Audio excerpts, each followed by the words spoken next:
ഗുരുപ്രിയ ടിവിയുടെ വ്യക്തികൾ വ്യക്തിത്വങ്ങൾ എന്ന പരിപാടിയിലേക്ക് ഏവർക്കും സ്വാഗതം. ഇന്ന് നമ്മളോടൊപ്പം ഒരുപാട് മേഖലകളിൽ കൈമുദ്ര പതിപ്പിച്ച അനേർട്ടിൻ്റെ ഡയറക്ടറായിരുന്ന മൂന്നാർ എഞ്ചിനീയറിംഗ് കോളേജ് ഉൾപ്പെടെ നിരവധി കോളേജുകളിൽ പ്രിൻസിപ്പലായി സേവനമനുഷ്ഠിച്ച ശിവഗിരി മീഡിയ കമ്മിറ്റിയിലെ 10 വർഷത്തിലധികമായി ചെയർമാനായി സേവനമനുഷ്ഠിച്ചുകൊണ്ടിരിക്കുന്ന ഒരു പ്രമുഖ വ്യക്തിത്വമാണ് ഇന്ന് നമ്മളോടൊപ്പം ചേരുന്നത്. Doctor M Jayaraj sir. നമസ്കാരം സർ. നമസ്കാരം. സാറിൻ്റെ വിദ്യാഭ്യാസ കാലത്തെക്കുറിച്ച് ഞങ്ങൾക്ക് അറിയാൻ താല്പര്യമുണ്ട്, ഒന്ന് പറയോ? എൻ്റെ വിദ്യാഭ്യാസ കാലം എന്ന് പറഞ്ഞാൽ ഇപ്പോഴത്തെ തലമുറയിലുള്ള വിദ്യാഭ്യാസമല്ല. കാരണം ഞാൻ കുറേ കൂടി ഒരു പഴയ തലമുറയിലുള്ള ആളാണ്. അപ്പോൾ അതുകൊണ്ട് തന്നെ ആ വിദ്യാഭ്യാസം വളരെ അതിൻ്റെ ഇപ്പോഴത്തെ തലമുറയിലെയും അതുപോലെ മുൻ തലമുറയിലെ വിദ്യാഭ്യാസത്തിൻ്റെ വ്യത്യസ്തത മനസ്സിലാക്കുന്ന ഒരു വ്യക്തിയാണ് ഞാൻ. അപ്പോൾ വിദ്യാഭ്യാസം വളരെ സാധാരണ സ്കൂളിൽ തന്നെ ആയിരുന്നു. കടയ്ക്കാവൂർ എന്ന് പറയുന്ന സ്ഥലത്ത്, നമ്മുടെ തിരുവനന്തപുരം ജില്ലയിൽ തന്നെ കടയ്ക്കാവൂർ എന്ന് പറയുന്ന സ്ഥലത്തായിരുന്നു എൻ്റെ ജനനം. അവിടെ സ്കൂളിലൊക്കെ സാധാരണഗതിയിൽ അവിടുത്തെ ശ്രീനാരായണ വിലാസം അപ്പർ പ്രൈമറി സ്കൂൾ എന്ന് പറയുന്നത് ഇന്നത് ഹയർ സെക്കൻഡറി സ്കൂളാണ്. ആ സ്കൂളിലാണ് 7ാം സ്റ്റാൻഡേർഡ് വരെ പഠിച്ചത്. അതിനുശേഷം കടയ്ക്കാവൂർ SSBBHSൽ വീണ്ടും അവിടെ പഠിക്കുന്നു. അതിനുശേഷം ആണ് പ്രീ ഡിഗ്രി കൊല്ലം SN കോളേജിലായിരുന്നു പ്രീ ഡിഗ്രി. അതിനുശേഷം എൻജിനീയറിങ് ഇടയ്ക്ക് ഡിപ്ലോമയും നേടി. ഡിപ്ലോമ എടുത്തു. എൻജിനീയറിങ്ങിന് TKM എഞ്ചിനീയറിംഗ് കോളേജിലായിരുന്നു. അവിടെയാണ് BTech അവിടെ എടുക്കുന്നു. അവിടെ തന്നെ ജോലിയും ലഭിക്കുന്നു.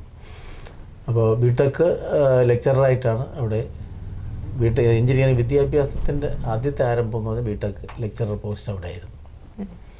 പഠിച്ച കോളേജിൽ തന്നെയാണ് ജോലി ചെയ്യുന്നത്. ജോലി ചെയ്തതെന്നല്ല, അവസാനം വരെ റിട്ടയർമെൻറ്റ് വരെ അവിടെ തന്നെ വർക്ക് ചെയ്യാനുള്ള ഭാഗ്യം കിട്ടി. മറ്റൊന്ന്, അവിടെ ഇരിക്കുന്ന സമയത്ത് മറ്റ് ജോലികൾ ഗവൺമെൻറ്റിൽ കിട്ടിയിട്ട് പോലും TKM എഞ്ചിനീയറിംഗ് കോളേജ് ഉപേക്ഷിക്കാതെ, കാരണം ആ കോളേജിനോടുള്ള ഒരു പ്രത്യേക, കാരണം അത്രയും മഹത്തരമായ ഒരു കോളേജാണ്. അപ്പോൾ മാത്രമല്ല അവിടെ ഇരുന്നുകൊണ്ട് തന്നെയാണ് പിന്നെ എൻ്റെ ഹയർ സ്റ്റഡീസ് എല്ലാം നടത്തി. അവിടെ ഇരുന്നുകൊണ്ട് ഗവൺമെൻറ് നമ്മളെ സ്പോൺസർ ചെയ്തായിരിക്കും. കേന്ദ്ര ഗവൺമെൻറ് പദ്ധതിയാണ്. അതിൽ ഞാൻ Indian institute of science Bangalore അവിടെയായിരുന്നു MTech ചെയ്തത്. MTech ചെയ്തതെന്ന് പറഞ്ഞാൽ അവിടെ എനിക്ക് ഗോൾഡ് മെഡലോടുകൂടി അവിടെ നിന്ന് MTech പാസ്സാവാൻ പറ്റി. എൻ്റെ പ്രോജക്റ്റിന് ബെസ്റ്റ് പ്രോജക്റ്റ് അവാർഡ് കിട്ടി. അതിനുശേഷം ചെയ്തിരുന്ന MTechൻ്റെ വർക്ക് തന്നെയാണ് പിന്നെ PhDയിലേക്ക് കൺവേർട്ട് ചെയ്യാനുള്ള അവസരം കിട്ടി. അത് ചെയ്തു. അത് കേരള യൂണിവേഴ്സിറ്റിയിലാണ് ആ തീസിസ് സബ്മിറ്റ് ചെയ്തത്.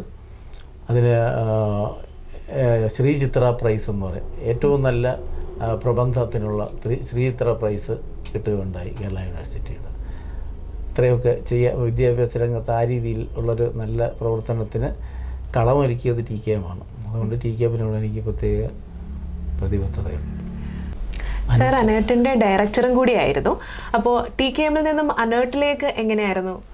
TKM ഞാൻ എൻ്റെ അവസാനത്തെ ആ ഒരു ലാപ്സ് എന്ന് പറഞ്ഞാൽ ഞാൻ റിട്ടയർമെൻറ്റിനുള്ള ആ ഒരു കാലഘട്ടത്തിലേക്ക് പോകുമ്പോഴാണ് അനേർട്ട്. അന്ന് UDF സർക്കാരാണ്. നമ്മുടെ ഉമ്മൻചാണ്ടി സാറ്, ആര്യാടൻ മുഹമ്മദ് സാറാണ് അന്നത്തെ വൈദ്യുത മന്ത്രി.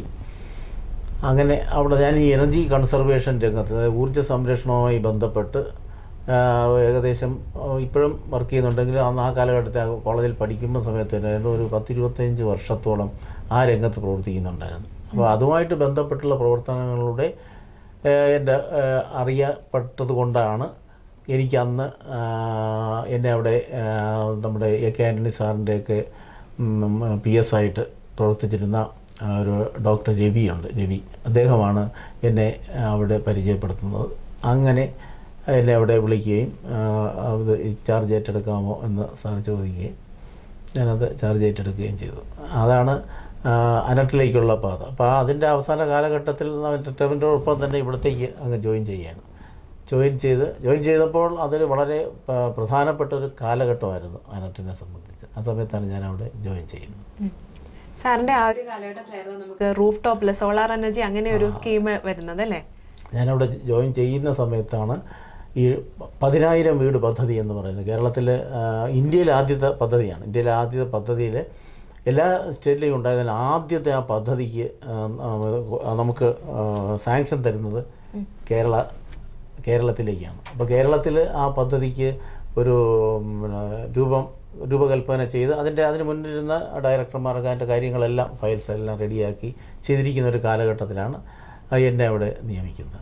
അന്നാണ് ഈ 10,000 വീട് പദ്ധതി വെച്ചാൽ ഒരു വീട്ടിൽ ഒരു യൂണിറ്റ്, ഒരു KWൻ്റെ ഒരു സോളാർ പ്ലാന്റ് വയ്ക്കുക. അത് വളരെ പ്രധാനപ്പെട്ട ഒരു കാര്യമാണ്. കാരണം ആദ്യമായിട്ടാണ് ആൾക്കാർ ഇത് മനസ്സിലാക്കണം, ഇതെങ്ങനെയാണിത് ചെയ്യുന്നത്, ഇതെങ്ങനെയാണെന്നൊക്കെ ഒന്ന് മനസ്സിലാക്കുക. അപ്പോൾ ഈ സോളാർ പദ്ധതികളെ പ്രൊപ്പഗേറ്റ് ചെയ്യുക എന്നുള്ളതായിരുന്നു സർക്കാരിൻ്റെ ലക്ഷ്യം, കേന്ദ്ര ഗവൺമെൻറ് ലക്ഷ്യം അതായിരുന്നു. പക്ഷേ അതിന് ചെയ്യാനായിട്ട് എനിക്ക് നല്ലൊരു അവസരം കിട്ടി.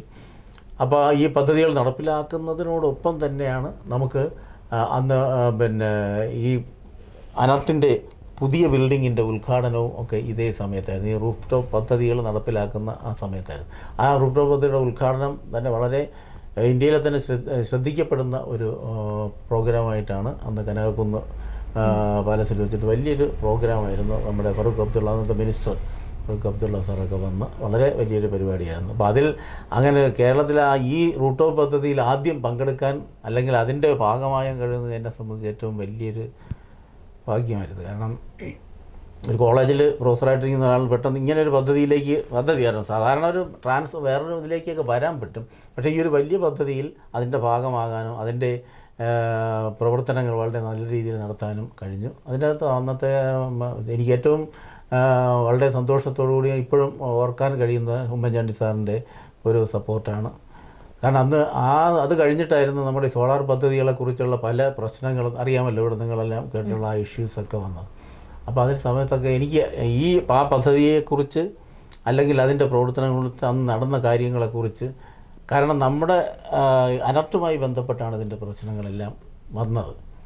വളരെ സത്യസന്ധമായ ഒരു പ്രോഗ്രാമായിരുന്നു. പക്ഷേ അത് എങ്ങനെയോ മറ്റ് രാഷ്ട്രീയ നീക്കങ്ങളിലൂടെ അങ്ങനെ വന്നു എന്നുള്ളതല്ല. ഉമ്മൻചാണ്ടി സാറായിരുന്നാലും ആര്യാടൻ സാർ എല്ലാവരും അത് വളരെ സത്യസന്ധമായ പ്രവർത്തനമായിരുന്നു. എനിക്കന്ന് ഞാൻ ആ ഡിപ്പാർട്ട്മെൻറ്റിൽ ഇരിക്കുമ്പോൾ ഏറ്റവും അധികം എൻ്റെ സപ്പോർട്ട് ചെയ്തത് നിവേദിത പി ഹരൻ എന്ന IPS ഓഫീസറുണ്ട്, IAS ഓഫീസറുണ്ട്. മാഡമാണ് എനിക്ക് സപ്പോർട്ട് ചെയ്തത്. ആ സമയത്ത് തന്നെയാണ് നമ്മുടെ ശിവശങ്കരൻ സാറും ആ സമയത്ത് അവിടെ പവർ സെക്രട്ടറി, കുറച്ച് കാലം അദ്ദേഹത്തിൻ്റെ കീഴിൽ ഞാൻ വർക്ക് ചെയ്തിട്ടുണ്ട്. പക്ഷേ എന്നെ ഏറ്റവും കൂടുതൽ സപ്പോർട്ട് എന്നെ ചെയ്തിട്ടുള്ള ഒരു വ്യക്തിത്വമാണ് നിവേദിത പി ഹരൻ. അപ്പോൾ അതുകൊണ്ട് ആ പദ്ധതി നന്നായിട്ട് നമുക്ക് കേരളത്തിൽ 10,000 പദ്ധതികൾ നമുക്ക് നടപ്പിലാക്കാൻ കഴിഞ്ഞു എന്നുള്ളതാണ്. ഈ സോളാറിൻ്റെ വിഷയം പറയുമ്പോൾ തന്നെ നമുക്ക് പെട്ടെന്ന് ഓർമ്മ വരുന്നത് അന്നത്തെ രാഷ്ട്രീയത്തിൽ ഭയങ്കര ചർച്ച ചെയ്താണ് സരിത എന്ന് പറയുന്ന ഒരാളുമായിട്ട് ചേർന്നിട്ടുള്ളൊരു വിഷയം. അതിൽ സാറിന് പറയാനുള്ളത് എന്താണ്? ശരിക്കും ഞാനവിടെ ജോയിൻ ചെയ്യുന്ന സമയത്താണ് ഈ സോളാർ, നേരത്തെ പറഞ്ഞല്ലോ, സോളാർ പദ്ധതി നടപ്പിലാക്കി. അതോടനുബന്ധിച്ചാണ് ഈ ഒരു ഇഷ്യൂ വരുന്നത്. പക്ഷേ സത്യസന്ധമായിട്ട് പറഞ്ഞാൽ അന്നത്തെ ഈ പദ്ധതിയുമായിട്ട് ബന്ധപ്പെട്ടിട്ടുള്ള എല്ലാ കാര്യങ്ങളും നടപ്പിലാക്കിയ വ്യക്തി എന്ന് പറയുന്നത് അത് അനർട്ടിൻ്റെ ഡയറക്ടറാണ് ചെയ്യുന്നത്. കാരണം ഞാനാണ് അതിനകത്തുള്ള സബ്സിഡി സൈൻ ചെയ്ത് കൊടുക്കുന്നത് ഞാനാണ്. ഒരിക്കൽ പോലും ഈ സബ്സിഡി അന്ന് വളരെയധികം വിഷയമുണ്ടായി. സബ്സിഡി ആൾക്കാർ വീട്ടിൽ അവിടെ ഫോം കൊടുത്തിട്ട് അവിടെ സബ്സിഡി കൊടുത്തു എന്നൊക്കെ ഇങ്ങനെ പലതും വന്നു. അല്ല, അന്നത്തെ പത്രമാധ്യമങ്ങളുണ്ട്. ഞാൻ അന്നത്തെ പത്രമാധ്യമക്കാർ എല്ലാവരും എന്നോട് സംസാരിച്ചു. അവരോടെല്ലാം പറയാം, അല്ല ഇന്നും ആ കട്ടിങ്ങൾ ഞാൻ ഇപ്പോഴും പത്രങ്ങൾ സൂക്ഷിച്ചിട്ടുമുണ്ട്. കാരണം അന്ന് നടത്തിയ കാര്യങ്ങൾ. പക്ഷേ ഇങ്ങനെ ഒരു ഇഷ്യൂ എന്ന് പറയുന്ന ഒരു കാര്യം ശരിക്കും പറഞ്ഞാൽ ഇത് ഇല്ലാത്ത ഒരു കാര്യമാണ്. ശരിക്കും അത് അന്ന് സബ്സിഡി കൊടുത്തുകൊണ്ടിരിക്കുന്നുണ്ട് ഈ സാധനം. ഇപ്പോൾ സോളാർ വാട്ടർ ഹീറ്ററുണ്ട്, ബയോഗ്യാസ് പ്ലാന്റ് ഉണ്ട്, അതുപോലെ പല പദ്ധതികളുണ്ട്. അതുപോലെ അടുപ്പുകളുണ്ട്, സോളാർ അടുപ്പുണ്ട്, അങ്ങനെ പല പദ്ധതികളുണ്ട്. അപ്പോൾ ഈ പദ്ധതികൾക്കെല്ലാം സബ്സിഡിയുണ്ട്. കേന്ദ്ര ഗവൺമെൻറ്റും ഉണ്ട്, കേരള ഗവൺമെൻറ് സബ്സിഡിയുണ്ട്. അപ്പോൾ ഈ സബ്സിഡി എന്ന് പറയുന്നത് അത് ഉപഭോക്താവിൻ്റെ അവർക്ക് കിട്ടേണ്ടതാണ്. അവർക്കാണ് കൊടുക്കുന്നത്. ഇപ്പോൾ 10,000 രൂപയുടെ ഒരു സാധനം സബ്സിഡി കഴിഞ്ഞിട്ട് 6,000 രൂപ ഉള്ളെന്നുണ്ടെങ്കിൽ ആ 6,000 രൂപ മാത്രമേ കമ്പനിക്ക് പോവുള്ളൂ. ബാക്കി 4,000 രൂപ സബ്സിഡി ആർക്കാണ്? കൺസ്യൂമറിനാണ് കിട്ടേണ്ടത്. അപ്പോൾ ഇതാണ് ചെയ്യേണ്ടത്. പക്ഷേ അത് എന്തോ അവിടെ ഇങ്ങനെ ചില രീതിയിലുള്ള ഒരു വിതരണമായിരുന്നു ആ കാലഘട്ടം നടന്നുകൊണ്ട്. ഇനിയിപ്പോൾ ഞാൻ ചെന്നപ്പോൾ അവിടുത്തെ ഉദ്യോഗസ്ഥർ ഒത്തിരി ഉദ്യോഗസ്ഥന്മാരുണ്ട്. അവരുടെ സഹകരണത്തോട് ഞാൻ നടപ്പിലാക്കിയതെന്ന് പറഞ്ഞാൽ, ഈ ഒരു പദ്ധതി സപ്പോസ് നിങ്ങൾ ഒരു ബയോഗ്യാസ് പ്ലാന്റ് വയ്ക്കുന്നു. ആ ബയോഗ്യാസ് പ്ലാന്റ് കമ്പനി നമ്മൾ അനർട്ട് ഡെസിഗ്നേറ്റ് ചെയ്ത കുറേ കമ്പനികളുണ്ട്. അപ്പോൾ ഈ കമ്പനിയിൽ ഏത് കമ്പനിയും എനിക്ക് സെലക്ട് ചെയ്യാം. സെലക്ട് ചെയ്തിട്ട് ആ കമ്പനിക്ക് സബ്സിഡി കഴിഞ്ഞുള്ള പൈസ മാത്രമേ കൊടുക്കത്തുള്ളൂ. മനസ്സിലായില്ല? ആ പൈസ മാത്രമേ അടയ്ക്കത്തുള്ളൂ. അപ്പോൾ സബ്സിഡി ആ സബ്സിഡി വെച്ചാൽ ഞാൻ 10,000 രൂപ കൊടുത്താൽ 6000 രൂപ 10000 രൂപയുടെ സാധനം 6000 രൂപ കൊടുത്താൽ മതിയെങ്കിൽ 6000 രൂപ മാത്രമേ ആർക്ക് കൊടുക്കുള്ളൂ? നമ്മുടെ കമ്പനിക്ക് കൊടുക്കത്തുള്ളൂ. അപ്പോൾ ഈ സബ്സിഡി കിട്ടേണ്ടത്, ഗുണഭോക്താവിന് കിട്ടേണ്ട ആ സബ്സിഡി നമ്മൾ എന്താ ചെയ്യുന്നത്? ഈ ഒരു പ്ലാന്റ് വെച്ച് കഴിഞ്ഞാൽ ഞാൻ പറഞ്ഞു, ഈ വെറുതെ ഒരു ഫോം കൊണ്ടുവച്ചിട്ട് അതിനകത്തുനിന്ന് നമ്മൾ ഈ സബ്സിഡി കമ്പനിക്ക് അങ്ങ് കൊടുക്കുകയാണ്. ആ പരിപാടി ശരിയല്ല. നമ്മൾ ചെയ്യേണ്ടതെന്ന് പറഞ്ഞാൽ ഇതിൻ്റെ കിട്ടേണ്ടത് അദ്ദേഹം ഇപ്പോൾ തന്നെ സോളാർ പദ്ധതികൾ നമ്മൾ ധാരാളം KCBയുടെ പദ്ധതികൾ നടപ്പിലാക്കുന്നുണ്ട്. അതിന് കിട്ടേണ്ട, കാരണം ഇപ്പോൾ 78,000 രൂപയാണ് ഇപ്പോഴത്തെ ഒരു പദ്ധതി, സോളാർ പദ്ധതി നടക്കുക. ആ 78,000 രൂപയുടെ ഉപയോഗം അതിൻ്റെ ഉപഭോക്താവെന്ന് ഞാനാണെങ്കിൽ എനിക്കാണത് കിട്ടേണ്ടത്. ആരാണോ വയ്ക്കുന്നത് അദ്ദേഹം. അപ്പോൾ അതുകൊണ്ട് തന്നെ ഇപ്പോൾ ഒരു സോളാർ പവർ പ്ലാന്റ് വയ്ക്കുകയാണ്, അല്ലെങ്കിൽ ഒരു വാട്ടർ ഹീറ്റർ വയ്ക്കുകയാണെങ്കിൽ ആ വാട്ടർ ഹീറ്ററിനോടൊപ്പം ഈ പർട്ടിക്കുലർ ഉപഭോക്താവ് അവരുടെ ഫോട്ടോ സഹിതം ഒരു ഫോട്ടോ ഉൾപ്പെടെ എടുത്ത് ആണ് എവിടെ കൊണ്ടുവരേണ്ടത്? നമ്മുടെ അനർട്ടിൽ ആപ്ലിക്കേഷൻ സബ്മിറ്റ് ചെയ്യണം. ഇത് കഴിയുമ്പോൾ അനർട്ടിൽ നിന്ന് വിളിച്ച് അവർക്ക് ആ DD സബ്മിറ്റ് ചെയ്യും. DD അവർക്ക് കളക്ട് ചെയ്യും. അപ്പോൾ തുടക്കത്തിലുള്ളൊരു ഈ ഒരു പ്രശ്നമായിരുന്നു ഈ രാഷ്ട്രീയ ചർച്ചയിൽ. അല്ല, അങ്ങനെയല്ല. ഈ സബ്സിഡിയെ കുറിച്ച് ഒരുപാട്, കാരണം അത് വിതരണം ചെയ്യുന്നതുമായിട്ട് ബന്ധപ്പെട്ടിട്ടുള്ള ഒത്തിരി പ്രശ്നം. കാരണം ഈ ശരിയായിട്ട് പ്ലാന്റുകൾ സ്ഥാപിക്കാതെ തന്നെ ഒത്തിരി, ഇപ്പോൾ ഒരു 50 പ്ലാന്റ് സ്ഥാപിക്കേണ്ട സ്ഥലത്ത് ഒരു 3 എണ്ണം അല്ലെങ്കിൽ 5 എണ്ണം സ്ഥാപിച്ചിട്ട് ബാക്കിയെല്ലാം ഇങ്ങനെ പലരായിട്ട് അടിച്ചുകൊണ്ട് പോകുന്നു എന്നുള്ള ഒരു പേരുദോഷം ഉണ്ടായിരുന്നു. അപ്പോൾ അതിനെ നമ്മൾ മാറ്റിയെടുത്തതെന്നാണ് ഓരോ ഉപഭോക്താവും അദ്ദേഹത്തിൻ്റെ, കാരണം ഞാൻ അവിടെ ഇരുന്ന സമയത്ത് എല്ലാവരും എന്ത് ചെയ്തു, അവരുടെ ഫോട്ടോ എടുത്ത് കൊണ്ടുവന്ന് ഈ ഫോട്ടോ അദ്ദേഹം വരണം, നിങ്ങളാണോ ഇത്, നിങ്ങളവിടെ പ്ലാന്റ് വെച്ചിട്ടുണ്ടോ, അത് അവിടെയുള്ള എഞ്ചിനീയർ അവിടെ പോയി അന്വേഷിച്ചിട്ട് ഓക്കെ അവിടെ ഉണ്ട്, അതിനുശേഷം മാത്രമേ DDയെ സൈൻ ചെയ്ത് കൊടുക്കത്തുള്ളൂ. ആ ഒരു രീതിയിലേക്ക് വന്നപ്പോൾ അത് ക്ലിയറായിരുന്നു.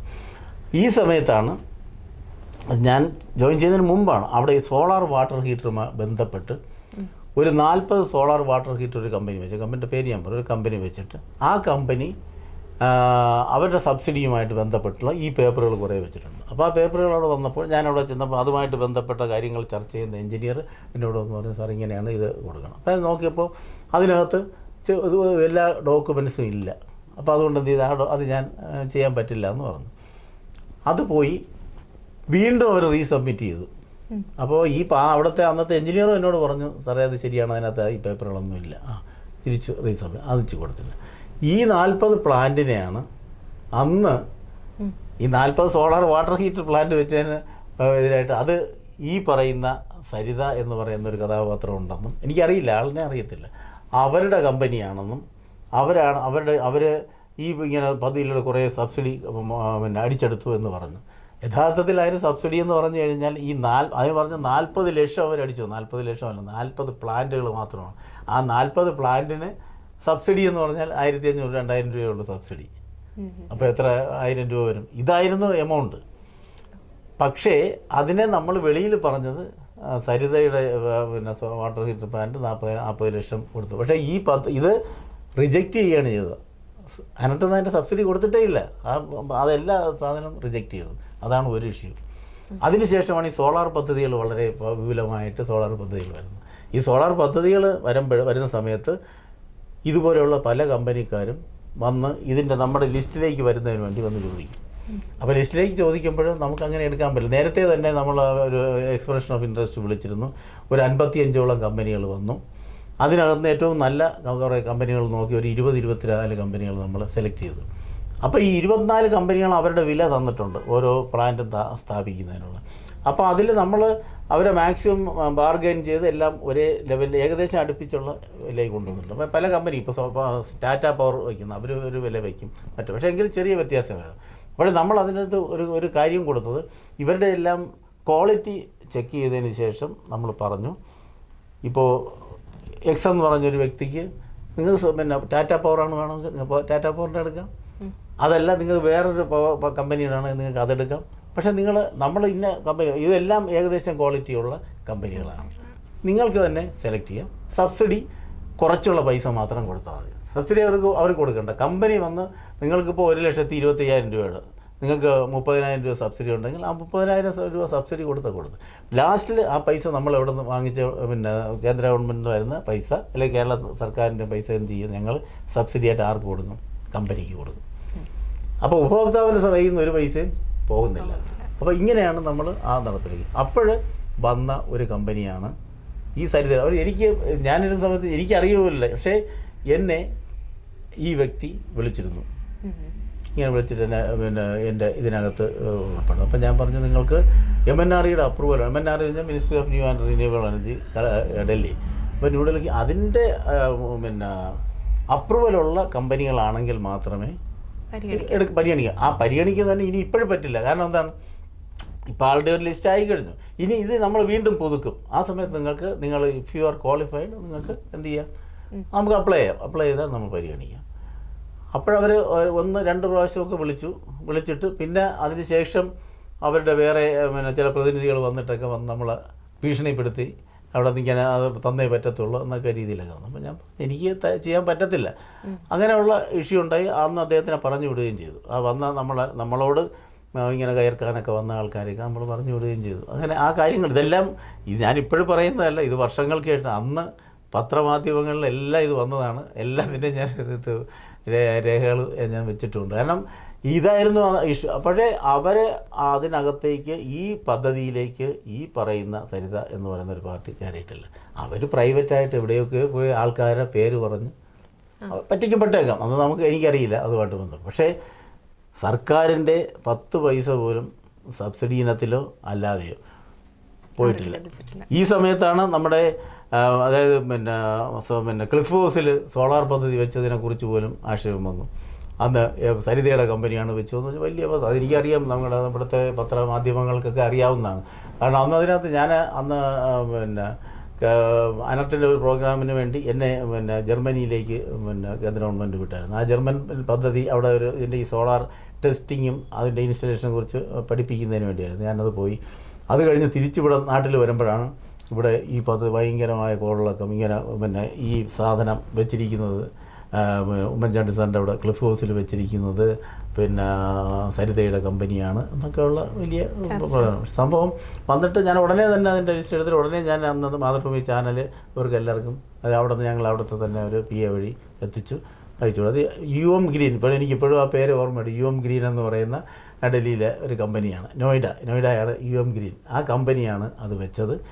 അവർക്ക് ഇന്ന സബ്സിഡി ഇന്ന രീതിയിലാണ് ചെയ്തിരിക്കുന്നത് എന്നൊക്കെ കൃത്യമായിട്ട് കൊടുത്തതിന് ശേഷം അതുകൊണ്ട്. പക്ഷേ അപ്പോൾ അവിടെ വെച്ചൊക്കെ ആ കാര്യങ്ങളെല്ലാം ഓക്കെ ആയി. പക്ഷേ ഇതുമായിട്ടൊന്നും ബന്ധമില്ലാതെ കുറേ പ്രശ്നങ്ങളുണ്ടായി. അത് നിങ്ങൾക്കെല്ലാം അറിയാവുന്നതാണ്. പക്ഷേ എൻ്റെ അറിവിൽ യാതൊരുവിധ സർക്കാരിനോ ആർക്കോ നഷ്ടപ്പെട്ട ഒരു പരിപാടി പോലും അനർട്ടിൽ ആ സമയത്ത് നടന്നിട്ടില്ല. എല്ലാം വളരെ സത്യസന്ധമായിരുന്നു. പക്ഷേ ഇതുമായിട്ട് ബന്ധപ്പെട്ട് പിന്നെ പല കേസുകളും കോടതിയൊക്കെ വന്നിട്ട് ഒരു സ്ഥലത്ത് പോലും എന്നെ വിളിച്ചിട്ടില്ല എന്നുള്ളതാണ് ഏറ്റവും വലിയ കാര്യം. എന്നെ വിളിച്ചിട്ടില്ല. കാരണം എന്തുകൊണ്ടാണ്, എന്നെ വിളിച്ചാൽ ഞാൻ ഈ കാര്യങ്ങളെല്ലാം പറയും. അന്ന് ഞാൻ ഈ കാര്യങ്ങളൊക്കെ അന്നത്തെ പ്രതിപക്ഷത്തിരുന്ന നമ്മുടെ AK ബാലൻ, അദ്ദേഹം അതിന് മുൻപ് ഇലക്ട്രിസിറ്റി മിനിസ്റ്ററായിരുന്നു, അദ്ദേഹത്തോട് ഞാൻ ഈ കാര്യങ്ങളൊക്കെ സംസാരിച്ചിട്ടുണ്ട്. അപ്പോൾ പുള്ളി അദ്ദേഹം പറഞ്ഞു അന്ന് ഈ പ്രശ്നം ഞാൻ പറഞ്ഞു, സാറേ ഞാൻ അന്ന് നിയമസഭയിൽ ഈ ബഹളം നടക്കുന്നു, സാറിൻ്റെ ലിസ്റ്റ് കാര്യങ്ങളെല്ലാം കൊണ്ടുതരാം. അപ്പോൾ പറഞ്ഞ് ഞാനത് അവതരിപ്പിക്കാം ജയരാജ്, ഞാൻ പറയാം എന്നൊക്കെ സാർ പറയുകയും ചെയ്തു. പക്ഷേ അപ്പോഴത്തേക്കും അവിടെ നിയമസഭയൊക്കെ അടിച്ച് പ്രശ്നങ്ങളായി എല്ലാം പിരിഞ്ഞു പോയി. അപ്പോൾ നമുക്ക് ഞാൻ മരണം വരെ ചോദിച്ചാലും ഞാൻ ഈ ഒരൊറ്റ കാര്യം പറയുന്നത്, അത് വളരെ സത്യസന്ധമായി നടന്ന ഒരു പ്രോഗ്രാമാണ്. അങ്ങനെ ഉണ്ടെങ്കിൽ അതിനകത്ത് പിടിക്കപ്പെടേണ്ട ആളാരാണ്? ഞാനാണ് അതിനകത്ത് പിടിക്കപ്പെടേണ്ട ആൾ. അങ്ങനെ എനിക്കെതിരെ കാരണം ഇതിനെല്ലാം സബ്സിഡി സൈൻ ചെയ്ത് വയ്ക്കുന്ന ഒറ്റ സിഗ്നേറ്ററേ ഉള്ളൂ. അത് ഡയറക്ടർ അനർട്ടാണ്. ഞാനാണ് സൈൻ ചെയ്യുന്നത്, DD, വേറെ ആരുമല്ല. അപ്പോൾ അതുകൊണ്ട് അങ്ങനെ ഒരു വിഷയമില്ല. പിന്നെ മറ്റതൊക്കെ രാഷ്ട്രീയപ്രേരിതമായിരുന്നു. സാർ ഒരുപാട് രാജ്യങ്ങൾ സന്ദർശിച്ചിട്ടൊക്കെ ഉണ്ട്. അപ്പോൾ ഓരോന്നിലെ എക്സ്പീരിയൻസ് നമ്മളോടൊന്ന് ഷെയർ ചെയ്യാമോ? രാജ്യങ്ങൾ ധാരാളം സന്ദർശിച്ചിട്ടുണ്ട്. അത് നമ്മുടെ TK എഞ്ചിനീയറിംഗ് കോളേജ് ഇരിക്കുന്ന സമയത്ത് തന്നെ പലപ്പോഴും ഇലക്ട്രിക്കൽ സേഫ്റ്റിയുമായിട്ട് ബന്ധപ്പെട്ടുള്ള കുറേ ക്ലാസ്സുകൾ എടുക്കാനായിട്ട് വിദേശ രാജ്യങ്ങളിൽ നിന്ന് എന്നെ വിളിക്കും. ഇവിടുത്തെ ചെന്നൈയിലുള്ളൊരു കമ്പനിയായിരുന്നു. അതിനെ വിളിച്ചിട്ട് ഞാൻ അന്ന് കൂടുതലും ഗൾഫ് കൺട്രി, പിന്നെ തായ്ലൻഡിലൊക്കെ പോയിട്ടുണ്ട്. അതായത് ഇലക്ട്രിക്കൽ ആക്സിഡൻറ്റ് സേഫ്റ്റി ഇങ്ങനെയുള്ള ഈ കാര്യങ്ങളെക്കുറിച്ച് ഒക്യുപ്പേഷണൽ സേഫ്റ്റി ഇതിനെക്കുറിച്ചുള്ള ക്ലാസ് നടക്കും. അത് അന്ന് സന്ദർശിച്ച രാജ്യങ്ങൾ കൂടുതലും ഗൾഫ് കൺട്രീസും അതുപോലെ പിന്നെ തായ്ലൻഡ്, മലേഷ്യ.